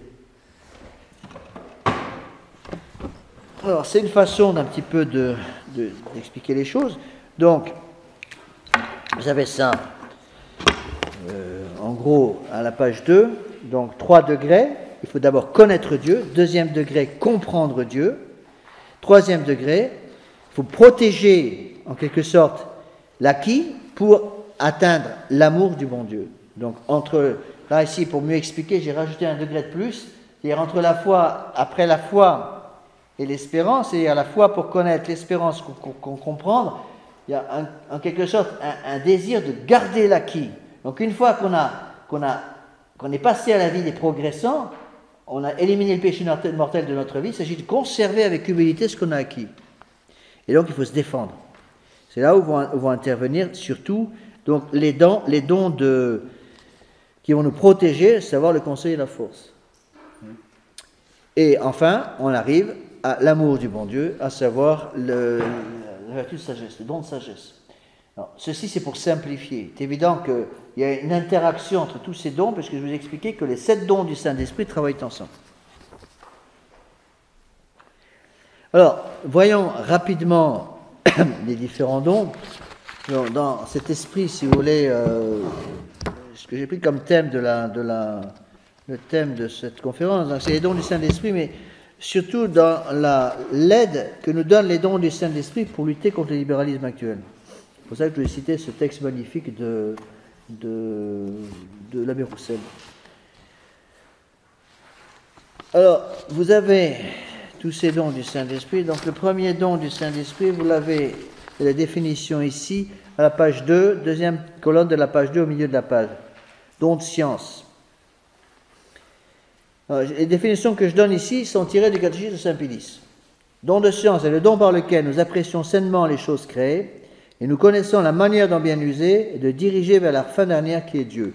Donc, le don de science va nous aider, si vous voulez, à connaître les choses dont nous disposons afin de les utiliser à bon escient. Donc, le don de science, en quelque sorte, avec l'appui du don de sagesse, bien sûr, va nous aider à diriger vers leur fin dernière, à savoir vers Dieu, nous diriger vers Dieu et diriger toutes les choses dont nous avons la charge, sur lesquelles nous pouvons travailler vers le bon Dieu lui-même. Et lorsque nous constatons que certaines créatures sont pour nous un obstacle pour aller vers le bon Dieu, eh bien, il faut éliminer cette chose. C'est le fameux, pour ceux qui ont fait l'exercice Saint Ignace, c'est le fameux « autant que, pas plus que » de Saint Ignace de Loyola. Donc, aimer notre Seigneur Jésus-Christ autant que possible, mais il faut, dans l'utilisation des choses créées, donc on aime le bon Dieu le plus possible, bien sûr, mais dans l'utilisation des choses créées, on a le droit d'utiliser les choses créées dans la mesure où ces choses créées nous aident à atteindre la fin pour laquelle on a été créé, le bon Dieu, mais si ces choses créées sont pour nous un obstacle, eh bien, il faut les mettre à la poubelle. Beaucoup de choses peuvent être, pour certaines personnes, des aides pour aller vers le bon Dieu, et dans certains cas, des obstacles pour aller vers le bon Dieu. Des obstacles contre la volonté d'aller vers le bon Dieu. Et c'est la fameuse phrase de notre Seigneur que vous connaissez tous, si ton bras ou ton pied ou ton œil sont pour toi des occasions de péché, arrache-les. Il vaut mieux pour toi rentrer au ciel avec un seul bras, un seul pied et un seul œil, plutôt que tomber en enfer avec 2 bras, 2 pieds et 2 mains, 2 pieds et 2 yeux. Donc ça, c'est le premier don, le don de science, si vous voulez, qui va nous aider à connaître, à apprécier sainement les choses créées. Donc le don de science, c'est la définition, le dit bien de Saint Pédis, le don par lequel nous apprécions sainement les choses créées. Donc c'est le don qui va nous aider à saisir les choses créées dont nous avons besoin, en quelque sorte. Donc le don de science, page 3 en haut. Le don de science exige de chacun de nous 2 choses. D'une part, l'étude. Je rappelle Monseigneur Lefebvre qui nous disait tout le temps, il y a 2 amours que vous ne devez jamais perdre. L'amour de la prière et l'amour de l'étude. L'amour de la prière et l'amour de l'étude. Et je pense que une des raisons qui explique les catastrophes des années 60, notamment en France, c'est l'abandon complet de l'amour de l'étude. Et Monseigneur Lefebvre nous faisait remarquer une chose très intéressante. Il me disait, les gens des années 60 ont perdu l'amour de l'étude parce que quelque chose a pris la place de cette étude dans les intelligences autour des années 60. Et ce quelque chose, c'est la télévision. Et c'est parfaitement exact. La télévision est arrivée en 61. 62, 61 aux États-Unis, ici un peu après, 62, 63, quelque chose comme ça. C'était la télévision noir et blanc à l'époque. Bon. Et bien la télévision a pris la place de l'étude. Avant, même dans les presbytères, c'est comme ça, les prêtres étudiaient encore. Donc la télévision est arrivée, la télévision a remplacé l'étude. C'est beaucoup plus facile, évidemment, de regarder la poste de télévision plutôt que d'étudier Saint Thomas d'Aquin. Ça, c'est sûr et certain. Et les gens ont commencé à faire ça, et les prêtres ont commencé à faire ça. Alors, ils se sont donnés, comme leur conscience a travaillé un peu quand même, qu'est-ce qu'ils ont fait? Ils ont remplacé l'étude par la lecture de Saint Thomas d'Aquin. Non, pas exactement. Ils ont commencé à lire Famille chrétienne, Panorama chrétien, La vie catholique ou pas catholique, tous ces trucs-là, tous ces journaux qui ont tous paru autour des années 65, 70, 75 et qui ont détruit tous les presbytères. Un journal comme La vie catholique a fait un dégât dans les familles catholiques, on n'a pas idée. Entre autres, c'est ça qui a détruit complètement la famille. Et attention à ça, d'où l'importance de l'étude. L'importance de l'étude, donc les 2 choses, l'étude et la prière. Ici, je mets 2 choses un peu différemment, l'étude et la docilité. Car l'Église catholique n'est pas un libre service où chacun peut en prendre ou en laisser à sa guise. Celui qui est ignorant doit reconnaître qu'il a besoin d'être formé. Donc la première vertu dont on a besoin pour pouvoir étudier, c'est la vertu de docilité. Reconnaître qu'on a besoin d'être formé. Il faut donc l'humilité par laquelle nous reconnaissons avoir besoin de recevoir une formation. Regardez comme c'est difficile d'étudier. Bon, heureusement, c'est un peu le contre-tout, le bon côté d'Internet, c'est que grâce à Internet, vous bien avouer ce qui est, j'avais paralysé du tout ça au début, depuis que les sermons de l'abbé Guépin et les miens sont sur Internet, les conférences du vendredi et du mercredi sont sur Internet, c'est absolument affolant de voir le nombre de gens qui s'y connectent. Deo gratias, tant mieux, mais j'ai reçu des messages extraordinaires, absolument extraordinaires, il y en a qui s'étaient à pleurer. Des messages d'une très grande simplicité, j'en reçois presque tous les jours en ce moment. Des gens que je ne connais pas, ni David Adam, encore reçu d'eux aujourd'hui. Des gens que je ne connais pas, ni David Adam, des gens qui me disent toujours la même chose. Monsieur l'abbé, je tombais par hasard sur le site Notre-Dame-des-Dons, et je me suis dépêché de télécharger tous les cours de catéchisme parce que je me rends compte que je ne sais plus rien. Donc il veut tout recommencer de zéro. Et ça, c'est la première étape. Et après, petit à petit, deuxième étape, on commence à contacter les prêtres. Et puis, avec l'abbé Guépin, on fait ça. Donc, on arrive à recontacter un petit peu les gens. Il y en a plusieurs qui sont déjà inscrits pour les retraites. C'est pour ça que la retraite du mois de juillet est déjà pratiquement pleine. La retraite du mois d'août pour les hommes est pratiquement pleine aussi. Avec des choses extraordinaires. Il n'y a pas longtemps, j'ai reçu un message, je l'ai gardé ce message, c'est tellement été beau, d'une dame qui m'appelait au secours de l'île de la Réunion, la porte à côté de l'île de la Réunion, c'est au nord de Madagascar. Bon. Alors, pratiquement, il fallait que j'aille saute dans l'avion, que j'aille converser cette brave dame dans l'île de la Réunion. J'essaie de lui expliquer que ce n'était pas possible, c'était un peu loin. Mais par justement les sermons et les cours, Dieu merci, elle avait compris l'importance de la vraie confession.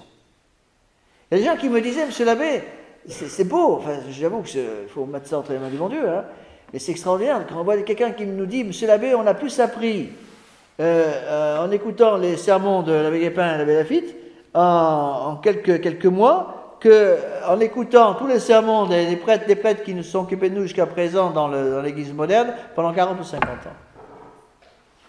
Vous voyez ? D'où l'importance de cette étude. Alors, bon, j'ose espérer que tous les autres fidèles qui ne viennent pas au cours de catéchisme du vendredi ou qui ne viennent pas aux conférences du mercredi sont tous, bien entendu, ont pris grand soin de télécharger, bien entendu, les conférences et les sermons et tout, et les catéchismes, et que, bien sûr, toute la semaine, ils travaillent allègrement sur ces données-là. Mais j'ai parfois un peu de doute.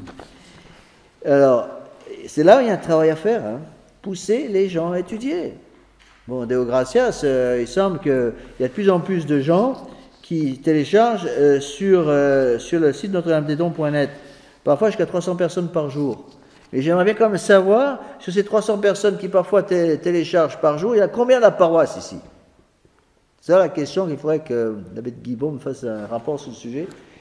C'est lui le grand maître de l'informatique chez nous, qui me disent, sur toutes ces personnes qui téléchargent, combien font partie de la paroisse ici? À ce moment, ça donnerait un peu une idée. D'où l'importance de l'étude. Je me rappelle, j'ai déjà donné ça comme exemple, parce que c'est, à mon avis, un des exemples les plus forts. À la première page de la Somme théologique de saint Thomas d'Aquin. Dieu sait, saint Thomas d'Aquin est un grand théologien, c'est vraiment le théologien de l'Église. Il est mort en 274. Son œuvre est énorme, mais de son œuvre énorme, il y a une œuvre qui sort en particulier, c'est la Somme théologique de saint Thomas. Il n'a d'ailleurs pas eu le temps de la terminer, puisqu'il est mort en 274, et c'est son secrétaire, le frère Réginald, qui a terminé la Somme de saint Thomas, il en manquait un bon bout, avec des textes plus anciens de saint Thomas d'Aquin. Eh bien, à l'entrée de cette somme, qui est assez compliquée, il faut risquer, la Somme théologique de saint Thomas, on ne met pas ça, ceci pas comme un journal. À l'entrée de la Somme, il y a une petite note introductive de saint Thomas d'Aquin, la première page où il dit « J'ai écrit une somme théologique pour les débutants ». Moi, quand j'ai lu ça au séminaire, j'ai été démoralisé pendant 3 mois.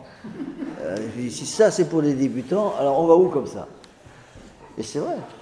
Il a dit une somme théologique pour les débutants. Ça laisse rêveur.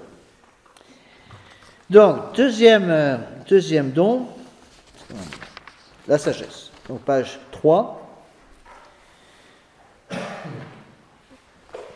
C'est le don par lequel, ça c'est la définition de saint Pédis, c'est le don par lequel, élevant notre esprit au-dessus des choses terrestres et fragiles, nous contemplons les choses éternelles, c'est-à-dire la vérité qui est Dieu, en qui nous nous complaisons et qui nous aimons comme notre souverain bien. Donc le don de sagesse, si vous voulez, va nous aider à regarder les choses créées avec un regard divin. Ce don va donc nous aider à aimer être dans cette situation de dépendance totale vis-à-vis de celui à qui nous devons tout. Donc le don de ce geste, si vous voulez, nous oblige à lever les yeux vers le ciel. Regardez les yeux rivés sur les choses d'ici-bas, sur les choses de ce monde. Le don de sagesse nous oblige à monter les yeux vers le ciel. Donc on dit que le don de sagesse nous donne entre autres, va nous aider à passer du contingent au nécessaire, du temporel à l'éternel, du fini à l'infini, et le don de sagesse va nous aider à arrêter d'aimer les choses de ce monde. Une des meilleures théologiennes, la meilleure théologienne que j'ai rencontrée dans ma vie, c'est une femme. Elle s'appelait Carol Robinson, une américaine qui a été convertie par la lecture de saint Thomas d'Aquin. J'ai rencontré par l'intermédiaire de Monseigneur Williamson aux États-Unis, qui est habité tout près de l'endroit où j'étais. Elle est devenue une très bonne amie, elle est morte depuis, j'en ai souvent parlé. Et entre autres, elle avait des articles extraordinaires d'une revue thomiste qu'elle avait écrite, qu'elle avait dirigée plutôt, autour des années 50, qui s'appelait Intégrité. Et elle a des articles excellents sur ce sujet-là. Et entre autres, elle dit que la première chose qu'il nous faut faire pour nous mettre sur le chemin qui mène à Dieu, c'est d'arrêter d'aimer les choses de ce monde. Et c'est vrai. Il faut, si vous voulez, on a toutes ces choses mondaines qui nous encombrent et on n'arrive pas à s'élever vers le bon Dieu parce ces choses modernes, si vous voulez, nous obligent à garder le regard vers le sol au lieu d'élever les yeux vers le ciel. Et donc le don de sagesse va nous aider à comprendre où sont les choses qui valent la peine. Donc on dit, c'est très vrai, Mlle Kenneth disait comme ça, elle a une très belle expression, on dit le don de sagesse va nous donner l'éducation de l'admiration.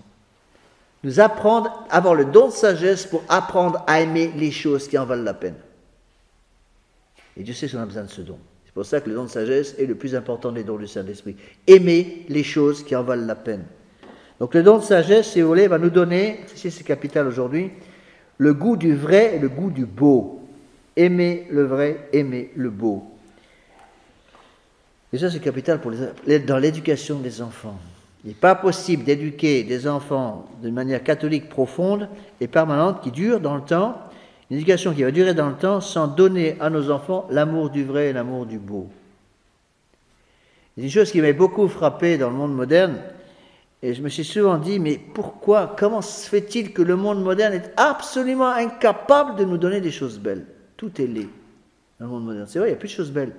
Encore des choses belles, si vous voulez, dans la nature. Mais dans les constructions, dans l'art, tout est moche, si vous voulez, on peut dire, tout est laid, à peu de choses près, dans le monde moderne. Pourquoi? Et c'est en lisant justement, en travaillant cet article de Mlle Kenneth que j'ai compris. Elle explique très bien que l'amour du beau est une dépendance directe du don de sagesse. C'est-à-dire, celui qui a le don de sagesse va avoir l'amour du beau. Ça, sur le tableau, pour vous aider à comprendre. Donc, le don de sagesse nous donne l'amour des choses relatives à Dieu. On peut dire d'abord l'amour du beau. Donc, pour aimer le beau, il faut le don de sagesse. Or, le don de sagesse n'existe que dans ceux qui sont dans l'état de grâce. Donc, il faut la charité. D'accord? Donc, la charité. La vertu théologale de charité entraîne à sa suite le don de sagesse, et celui qui a le don de sagesse a l'amour du beau. D'accord? Donc, pour détruire l'amour du beau, qu'est-ce qu'il faut? Simplement pousser les gens à vivre dans un état de péché mortel. Donc, celui qui est en état de péché mortel n'a plus la sagesse, parce qu'il n'a plus la charité. Donc la charité est morte, la sagesse est morte, il n'a plus l'amour du beau, c'est impossible. Et comme l'amour du beau a disparu parce que si vous voulez, l'énergie qui provenait de la vertu du don de sagesse et de la vertu de charité ont disparu, et donc à la place de l'amour du beau, il y aura l'amour du lait. C'est la raison pour laquelle il est tellement difficile aujourd'hui de faire aimer aux gens modernes le beau et d'enlever le lait qui vient de la Révolution. Pourquoi la Révolution travaille toujours avec la laideur? Elle vous promet 2 minutes dans un supermarché, vous allez le travail. Pourquoi la Révolution travaille toujours avec le lait? Il y a une raison d'ailleurs. C'est parce que la laideur pousse les âmes vers celui qui est le prince de la laideur, la cause efficiente de la laideur, à savoir le démon lui-même. Au contraire, si on met dans l'esprit des gens l'amour du beau, si les hommes modernes peuvent reposer leur regard sur des choses belles, ça va les faire remonter vers la sagesse divine et vers la charité divine. C'est pour ça que les gens modernes sont incapables d'aimer les choses belles. Ils ne peuvent plus. Quand vous montrez parfois des choses magnifiques à des jeunes modernes, ils regardent les choses splendides, et puis ils disent « bof ». Et puis ils vont avoir une explication du genre « oh, c'est pas cool ». Voilà, en général, ça s'arrête là à peu près au niveau intellectuel. Ils ont l'intelligence de la taille d'un pois chiche, qu'est-ce que vous voulez faire? Pas de leur faute. Mais on se rend très bien compte, on n'arrive plus à leur faire aimer le beau parce qu'ils vivent en état de péché mortel. Alors, les conséquences sont énormes au niveau de la Révolution. Hein. La Révolution a compris ces choses-là. Donc, pousser les gens, si vous voulez, s'arranger pour que les jeunes, surtout, ne puissent plus poser les yeux sur des choses belles. Que quel que soit l'endroit où ils vont, il n'est sous leurs yeux que des choses laides. Et ainsi, ils perdront la foi. Ils perdront la foi parce qu'ils vont perdre la sagesse, immédiatement, ils vont perdre la vertu de charité. Donc il n'y a plus la foi. La foi va devenir informe et après quelques temps, la foi va disparaître. D'où l'importance si vous voulez, d'aider nos jeunes, surtout les adolescents, à aimer le beau. C'est toute l'éducation qui est capitale dans ce domaine-là. Ce que seuls les parents peuvent faire, attention. Et entourer nos enfants de choses belles et enlever de leur regard, si vous voulez, tout ce qui peut contaminer. De la même façon, si vous voyez, dans certaines usines où ils travaillent sur des produits pharmaceutiques ou sur des produits électroniques, ils vont être obligés de filtrer l'air pour qu'il n'y ait pas un atome de poussière dans l'usine pour que la contamination des pièces électroniques soit impossible ou des médicaments soit impossible. Donc ils dépensent des millions pour décontaminer l'air. Eh bien, il faudrait littéralement qu'on nous fasse la même chose pour les choses spirituelles. Nous arranger, si vous voulez, pour aider nos enfants à aimer les choses belles. Une des raisons pour laquelle les gens modernes ont perdu la foi, c'est ça, c'est que les curés modernes qui avaient perdu la foi avant eux, ayant perdu la foi, ont perdu l'amour du beau et ont détruit tout ce qu'il y avait de beau. Et donc ils ont voulu mettre sous les yeux de leurs fidèles des choses absolument laides. Et donc la foi est partie, la foi a disparu. On le voit très bien dans l'Église moderne. Ça, j'avoue, c'est l'unique bonne chose de la République française.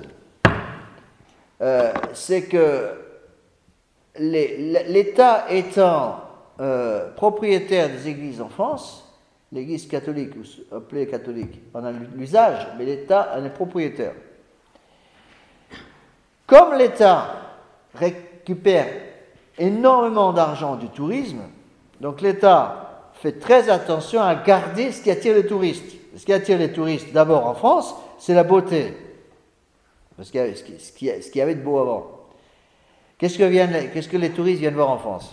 Notre-Dame de Paris. Ils viennent voir les belles cathédrales et les beaux châteaux. Je me rappelle, quand j'avais une fois, j'ai fait un pèlerinage avec un groupe d'Américains de ma paroisse. Ils sont venus faire un pèlerinage avec moi. Et je me rappellerai toute ma vie la réaction. Je leur ai dit, je vais vous montrer un château du Moyen-Âge. Alors, un château du Moyen-Âge, c'est pas dans le vocabulaire ça. Parce que le Moyen-Âge chrétien, le Moyen-Âge 13e siècle, c'est quoi aux États-Unis? 13e siècle, il y a des buffles et puis c'est tout, quoi. Il y a rien. Bon. Les États-Unis, il y a quelques années qui traînent par-ci par-là, mais c'est tout, il n'y a absolument rien, puisque le début des États-Unis, c'est 1790, 1721, par là. Bon. Et donc, on est allé voir le château, j'ai oublié le nom de ce château qui est près de Compiègne. Il y a un château magnifique qui a été refait par Viollet-le-Duc, j'ai oublié le nom. Pierrefonds, voilà. Château de Pierrefonds. Eh bien, j'étais sidéré quand ils ont vu le château de Pierrefonds, mais ils sont restés muets d'admiration. Et c'est là qu'ils ont compris ce que c'était que la civilisation chrétienne, la civilisation catholique. La civilisation catholique, c'est ça, c'est aider nos enfants à ne pouvoir porter leur regard que sur les choses belles. La révolution, c'est tout le contraire.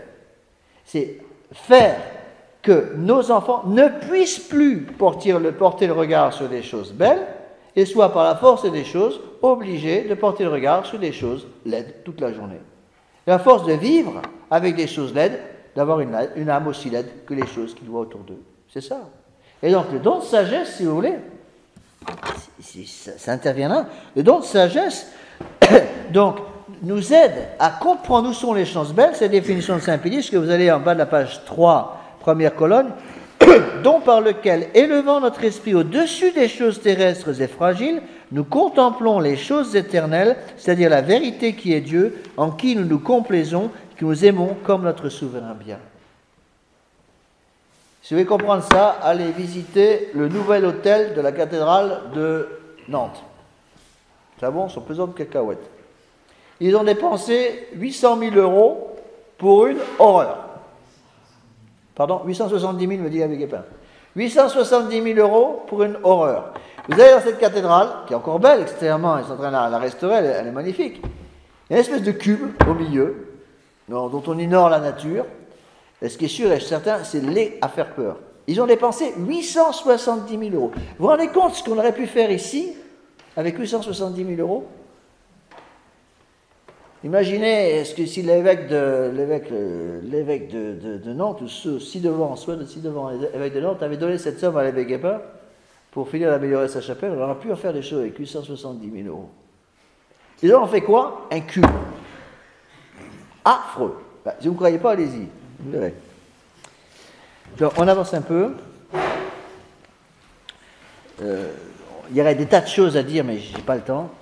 Des tas de choses à dire sur l'importance du beau pour les enfants. L'éducation du beau. Éduquer nos enfants dans la beauté. Ne laissez pas vos enfants être contaminés par la laideur du monde moderne. Tout le monde moderne, c'est d'une laideur à faire peur. C'est pour ça que ça me fait tellement mal au cœur quand je vois des... C'était hier. Il y a une de nos fidèles, je ne dirai pas le nom. J'avais Guépin, je vais donner le nom. Une de nos fidèles qui est venue chercher quelque chose ici, qui était en pantalon. Petit pantalon moderne, jeune fille. Ah, j'en aurais pleuré. C'est sûr que j'en aurais pleuré. Et alors il lui dit, mais quelle bouche vous a piqué? Qu'est-ce qui s'est passé? Vous avez oublié votre baptême aujourd'hui ou quoi? Mais c'est ça, elle était devenue une fille comme tout le monde. Comme les filles sans saveur, ni odeur, ni rien du tout, qu'on rencontre en jardin des plantes toute la journée, dans les villes tout le temps, qui sont toutes pareilles, toutes aussi moches, tout aussi modernes, tout aussi mondaines, parce qu'elles ont perdu leur âme. Vous voyez, rappelez-vous bien cela, la sagesse dépend de la charité, et par la sagesse, on obtient l'amour du beau. Quand on a perdu la charité par le péché mortel, on a perdu la sagesse, donc on aime le laid. Vous voulez aider vos enfants à aimer les choses belles? Première chose à faire, mettez-les en état de grâce. Très important. Pour don de l'intelligence, j'avance. En haut de la page 3, c'est assez rapide. Voilà la définition de Saint-Pédis, en haut de la page 3, deuxième colonne. Don par lequel nous est facilité autant que c'est possible pour un homme mortel l'intelligence de la foi et des divins mystères que nous ne pouvons connaître par les lumières naturelles de notre esprit. Donc, l'intelligence, si vous voulez, va nous faire passer de la simple connaissance à la compréhension. Il est évident qu'on ne peut pas comprendre Dieu, c'est impossible. Seul Dieu peut se comprendre lui-même. Mais le don d'intelligence, si vous voulez, va nous aider à passer d'un niveau, si vous voulez, de choses finies aux choses infinies. La définition de Saint-Pédis dit, va nous donner l'intelligence de la foi et des divins mystères. Donc, va nous obliger à passer d'une lumière naturelle à une lumière surnaturelle. Ces deux dons d'intelligence et de sagesse sont comme deux fenêtres qui nous permettent de voir et de comprendre un peu mieux ce qui se passe dans le Sacré-Cœur et ce que Dieu a préparé pour ceux qui l'aiment. C'est la raison pour laquelle tous ceux qui ont vu le paradis, qui ont vu Dieu dans une vision, à commencer par saint Paul, eh bien, il essaie d'expliquer, mais il dit, il n'y a pas de mots. Il n'y a pas de mots dans notre langue pour expliquer ce que j'ai vu. Les yeux n'ont pas vu, on ne peut pas comprendre avec nos sens ce que Dieu a préparé pour ceux qui l'aiment. Avançons un peu, don de conseil. Donc le don de conseil, je vous l'ai dit, va travailler en tandem avec le don de force. Avant de se battre, il faut savoir comment se battre. Donc on s'assoit pour réfléchir, don de conseil. Don par lequel, dit saint Pédis, dans les doutes et les incertitudes de la vie humaine, nous connaissons ce qui contribue le plus à la gloire de Dieu, à notre salut et à celui du prochain. Donc le don de conseil, je vous l'ai dit, va corriger la blessure de l'ignorance en agissant sur la prudence. Donc, va transformer la prudence de la chair en prudence de l'esprit. Le don de conseil va nous aider à travailler, à protéger la vertu de prudence. La vertu de prudence, c'est une vertu qui va nous aider à nous asseoir pour vérifier que nous avons l'armement nécessaire pour nous battre contre l'adversaire. Et pour ça, il faut le conseil. Malheur à celui qui utilise le don de force sans le don de conseil avant. C'est-à-dire, avant de se battre, il faut savoir s'asseoir et prendre conseil. Vous voyez, la raison pour laquelle ces deux dons sont liés, conseil et force. Alors, saint Thomas va expliquer un peu plus loin, donc je suis ici la doctrine de saint Thomas, c'est en haut de la page 4. Je vais un peu vite, mais on est bien obligé. Don de force. Donc le don de force va nous aider à nous battre. Mais avant de nous battre, on s'assoit et on prend conseil. Donc le don de conseil va illuminer le don de force, et pas l'inverse. Le don de force, dit saint Pédis, nous inspire de l'énergie et du courage pour observer fidèlement la sainte loi de Dieu et de l'Église en surmontant tous les obstacles et toutes les attaques de nos ennemis. Les ennemis, ce sont lesquels? Le démon, la chair et le monde. Donc 3 ennemis. Donc le don de force, si vous voulez, va s'exercer après sur l'ennemi, mais avant d'exercer le don de force sur l'ennemi, il faut avoir réfléchi pour savoir comment utiliser ce don de force. C'est comme quelqu'un qui court, si vous voulez, il court, mais c'est pas où il doit courir. Avant de courir, on commence par regarder où on va. C'est évident. Alors saint Thomas explique, ça vient de la Somme, que ce don de force nous donne 2 choses, l'agrédie et le sustinere. On utilise en général les mots latins pour expliquer. L'agrédie, le mot agression, un pouvoir agressif, ça vient de là. L'agrédie, en latin, c'est la partie combattante du don de force. Celle qui va nous donner, si je mets, qui va nous donner le courage de monter à la ligne de front pour lutter directement contre l'ennemi et l'expulser du terrain afin de retrouver l'état de grâce. Donc l'agrédie, c'est la partie de combat. L'ennemi est là, on monte au créneau et on se bat contre l'ennemi. On utilise les armes offensives et défensives pour lutter contre l'ennemi et l'expulser du terrain. Première partie. Deuxième partie, sustinere, soutenir. Une fois que l'ennemi, qu'on a réussi à faire demi-tour à l'armée ennemie, elle s'est sauvée, le château ou la ville est sauvée, puisque l'ennemi est parti, qu'est-ce qu'on fait? Est-ce qu'on va faire une grande fête pour fêter sa victoire? Pas du tout. Maintenant, il faut engager le sustinere. Sustinere, c'est la partie du don de force qui nous permet de conserver la position après l'avoir conquise. Ça veut dire qu'une fois que l'ennemi est parti, on peut se réjouir, bien sûr, mais on va maintenir avec grande précaution des soldats bien aguerris sur les remparts qui vont continuer, même pendant la nuit, d'observer les environs pour être sûr que l'ennemi ne revienne pas. Et saint Thomas explique qu'il est beaucoup plus difficile de pratiquer le sustinere que de pratiquer l'agrédie. Il est en effet beaucoup plus difficile de garder la position malgré les attaques répétées des ennemis qui cherchent à la reprendre que de se lancer à corps perdu dans un combat qui finalement dure beaucoup moins longtemps. Il est ainsi plus méritoire de rester longtemps en état de grâce que d'expulser le démon de son âme pour quelques heures seulement. Ça veut dire quoi? Ça veut dire que il ne faut pas oublier qu'il faut soutenir le combat. Et ça, c'est très important dans l'éducation des enfants et dans la lutte contre le libéralisme actuel. C'est que beaucoup de nos fidèles ont la tentation du découragement parce qu'ils ne voient pas la victoire immédiatement. Surtout quand je disais la fraternité, c'était très sensible chez beaucoup de nos fidèles, beaucoup de nos prêtres. Ils étaient prêts à se battre, mais ils disaient, nous voulons voir un résultat. Et au bout d'un certain temps, 20 ans, 30 ans, 40 ans de combat, la nouvelle messe est arrivée en 69, le Vatican II c'est 62, donc 62 à 2012, ça fait quoi? Ça fait 50 ans ça, 2 générations. Beaucoup de prêtres qui étaient fermes avant se sont découragés en disant « ça dure trop longtemps, on ne peut pas continuer comme ça ». J'ai lu un article d'un prêtre de la fraternité qui était pourtant ferme après, qui a le culot de dire « on ne peut plus lutter comme avant, on ne peut plus continuer une lutte qui dure si longtemps. On est bien obligé maintenant de se mettre un peu dans l'esprit du monde moderne parce que la lutte a duré trop longtemps. » Ce qu'il voulait dire, c'est qu'il disait, ça voulait dire ceci, on ne peut pas continuer à se battre contre Rome comme on s'est battu auparavant parce que ça dure vraiment trop longtemps. Et c'est exactement ça, c'est exactement le découragement, parce que derrière si vous voulez, l'abandon du combat de Monseigneur Fellet, c'est ça, une espèce de découragement.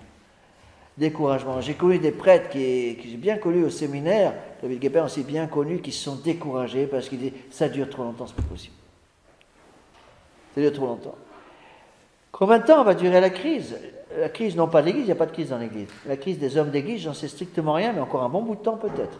Certes, le bon Dieu peut faire un miracle demain matin. Hein. Le bon Dieu pourrait convertir M. François Hollande demain matin, en faire un soldat magnifique du règne du Christ roi, et que M. Hollande fasse une amende honorable pour tout ce qu'il a fait, pour détruire l'âme de la nation française, ce qu'il en reste, et puis tout recommencer à zéro. C'est possible.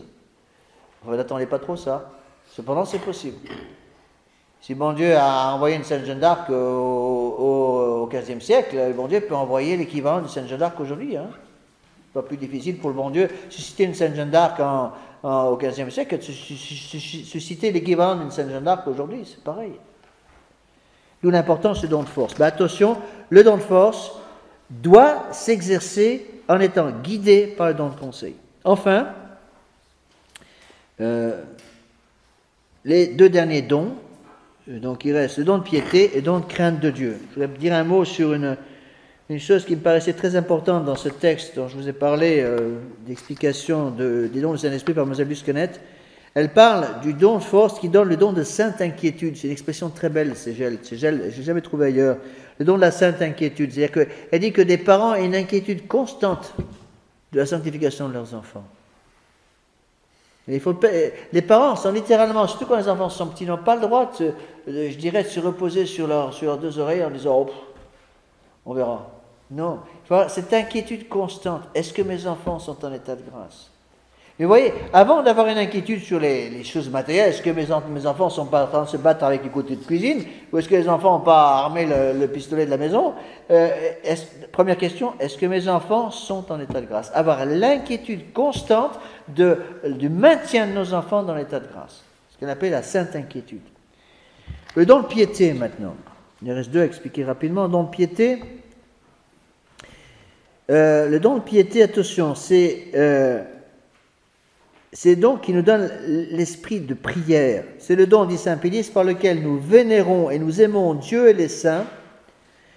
Nous avons des sentiments de miséricorde, de bienveillance envers le prochain pour l'amour de Dieu. Donc, il faut prier, piété, mais attention, le don de piété va être éclairé par un don spécial qui s'appelle le don de science. Il y a prier, oui, mais prier avec l'esprit d'église. On ne prie pas comme on veut dans la vie. On prie comme le bon Dieu veut que nous prions. C'est la raison pour laquelle, les modernes ont mal fou à comprendre cela, c'est la raison pour laquelle le prêtre est tenu à garder, à conserver la plus petite rubrique du missel.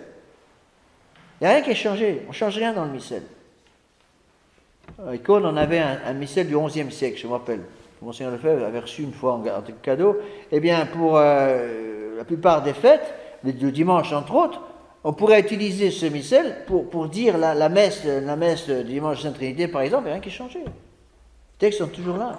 Donc, ce don de piété doit être alimenté, si vous voulez, d'avoir une lumière qui va lui donner l'esprit d'église. Prier, oui, don de piété, avec l'esprit d'église, don de science. Là, vous comprenez peut-être un peu mieux qu'en fait, les 7 dons du Saint-Esprit travaillent ensemble. Donc, il faut prier avec l'esprit d'église. Ça se voit, c'est nécessaire, par exemple, parfois c'est certains fidèles qui ont une piété un peu déséquilibrée. Je me rappelle, en pays de langue anglaise, par exemple, on avait beaucoup de problèmes avec les oraisons de Sainte Brigitte. J'ai rien contre les oraisons de Sainte Brigitte, je vous dis tout de suite. Mais c'était très à la mode dans les milieux de tradition en langue anglaise. Les gens disaient les oraisons de Sainte Brigitte tout le temps. Ça prend pas mal de temps. Et j'avais plusieurs paroissiens qui, par exemple, disaient les oraisons de Sainte Brigitte tous les jours, mais ne disaient pas leur chapelet. Et j'aurais dit, excusez-moi, il y a comme un esprit d'église. Le chapelet est une dévotion d'église qui passe avant une dévotion privée, même respectable, comme les oraisons de Sainte Brigitte. Et donc, il n'est pas normal que quelqu'un dise, par exemple, les oraisons de Sainte Brigitte tous les jours, et à cause de ça, n'ait pas le temps de dire son chapelet. Il me semble que le chapelet va plus dans l'esprit d'église. Une fois que vous avez dit votre chapelet, si vous avez encore du temps, vous voulez dire les oraisons de Sainte Brigitte, très bien. Vous commencez d'abord par les choses importantes. Et ce qu'on appelle l'esprit d'église. Prier avec l'esprit d'église. Et c'est là où la beauté intervient. La beauté nous aide à prier avec l'esprit d'église. Prier comme l'église a toujours fait. Et donc, il n'y a rien que l'église n'ait en horreur plus que l'esprit de nouveauté. L'esprit de nouveauté, l'esprit de curiosité, rien à faire avec un catholique. L'esprit de mondanité, l'esprit de nouveauté, non, ça c'est pas du tout catholique. Vous voyez. Donc ce don de piété, guidé encore une fois par la lumière du don de science, va nous permettre d'application surtout du premier commandement de Dieu. Tu aimeras le Seigneur ton Dieu de tout ton cœur, toute ton âme et toute ton force et ton prochain comme toi-même pour l'amour de Dieu. Et donc le don de piété, si vous voulez, va nous aider à prier comme l'Église a toujours prié. Donc, au lieu d'introduire des prières nouvelles, il faut d'abord regarder, qu'est-ce que l'Église a toujours fait? Comment l'Église a-t-elle réagi dans ces cas-là? Quel genre de prière l'Église a-t-elle toujours donné aux gens? Vous voyez, c'est pour ça que quand quelqu'un comme Jean-Paul II se permet de changer le rosaire pour introduire les soi-disant mystères lumineux, mais c'est pour un catholique, utiliser les mystères lumineux, c'est un non-sens. Pourquoi? Parce qu'on transforme une tradition qui a des siècles et des siècles. Hein, le rosaire, c'est Saint-Dominique. Saint-Dominique, c'est le XIIIe siècle. Donc pendant 7 siècles, l'Église a prié avec ce rosaire, et d'un seul coup, on introduit des mystères lumineux qui n'ont plus rien à voir avec la tradition. En plus de ça, quand notre Seigneur Vierge Marie est apparue au Portugal, à Fatima, elle demandait aux enfants, on parle du chapelet. Le chapelet en portugais, si mes souvenirs sont exacts, ça se dit le tiers du rosaire. Voilà, tiers du rosaire. Alors quand il y a 15 mystères, ça va très bien. Le tiers de 20 mystères, ça fait combien chez vous ça? Comment on divise 20 en 3? Vous voyez? Donc, en ajoutant quelque chose de nouveau sous prétexte de fausse piété, eh bien, on détruit complètement la tradition. Non, on ne détruit pas la tradition de l'Église. D'où le respect que nous devons avoir pour la tradition de l'Église. Enfin, il me reste 2 minutes, un peu plus, 4 minutes et demie. Allez. Pour le dernier don du Saint-Esprit, vous voyez que c'est un peu une gageure de vouloir expliquer tous les dons du Saint-Esprit en 2 heures. Hein. Le don de crainte de Dieu. Définition de Saint Pédis, le don qui nous fait respecter Dieu et craindre d'offenser sa divine majesté, qui nous détourne du mal, nous nous portons bien. C'est-à-dire que le don de crainte de Dieu n'est pas du tout, contrairement à ce qu'on croit ou pourrait croire, un don qui nous fait craindre Dieu, bien sûr que non. Le don de crainte de Dieu, c'est un don par lequel on craint de perdre Dieu. Le don de crainte de Dieu, c'est le don qui nous pousse à considérer comme le plus grand des malheurs qui puisse nous arriver, la perte de l'état de grâce. C'est ça le don de crainte de Dieu. C'est pas du tout craindre notre Seigneur. Donc, le don de crainte de Dieu donne véritablement l'assise à l'amour du bon Dieu. Donc là encore, le don de crainte de Dieu, comme le don de force d'ailleurs, vont entraîner chez nous cette espèce qu'on appelle la sainte inquiétude. Et l'Écriture sainte nous dit que ce don de crainte de Dieu est le plus petit en taille, mais il est le début de la sagesse. Saint Pierre est tombé donc, car ce don de crainte de Dieu lui manquait au début, avant qu'il ait reçu le Saint-Esprit, mais la petite Sainte Blandine, par exemple, est allée courageusement au martyre par la force de ce don.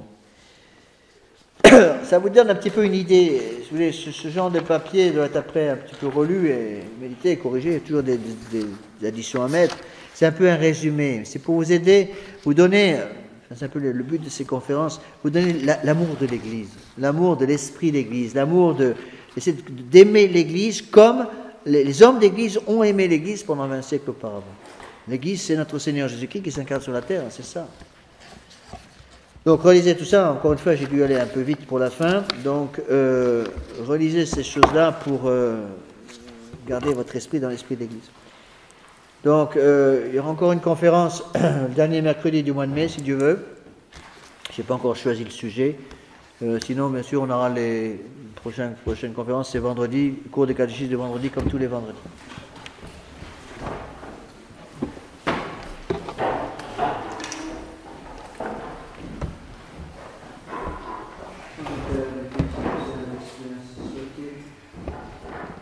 Salut Marie, pleine de grâce, le Seigneur est avec vous, vous êtes bénie entre toutes les femmes, et Jésus, le fruit de vos entrailles, est béni.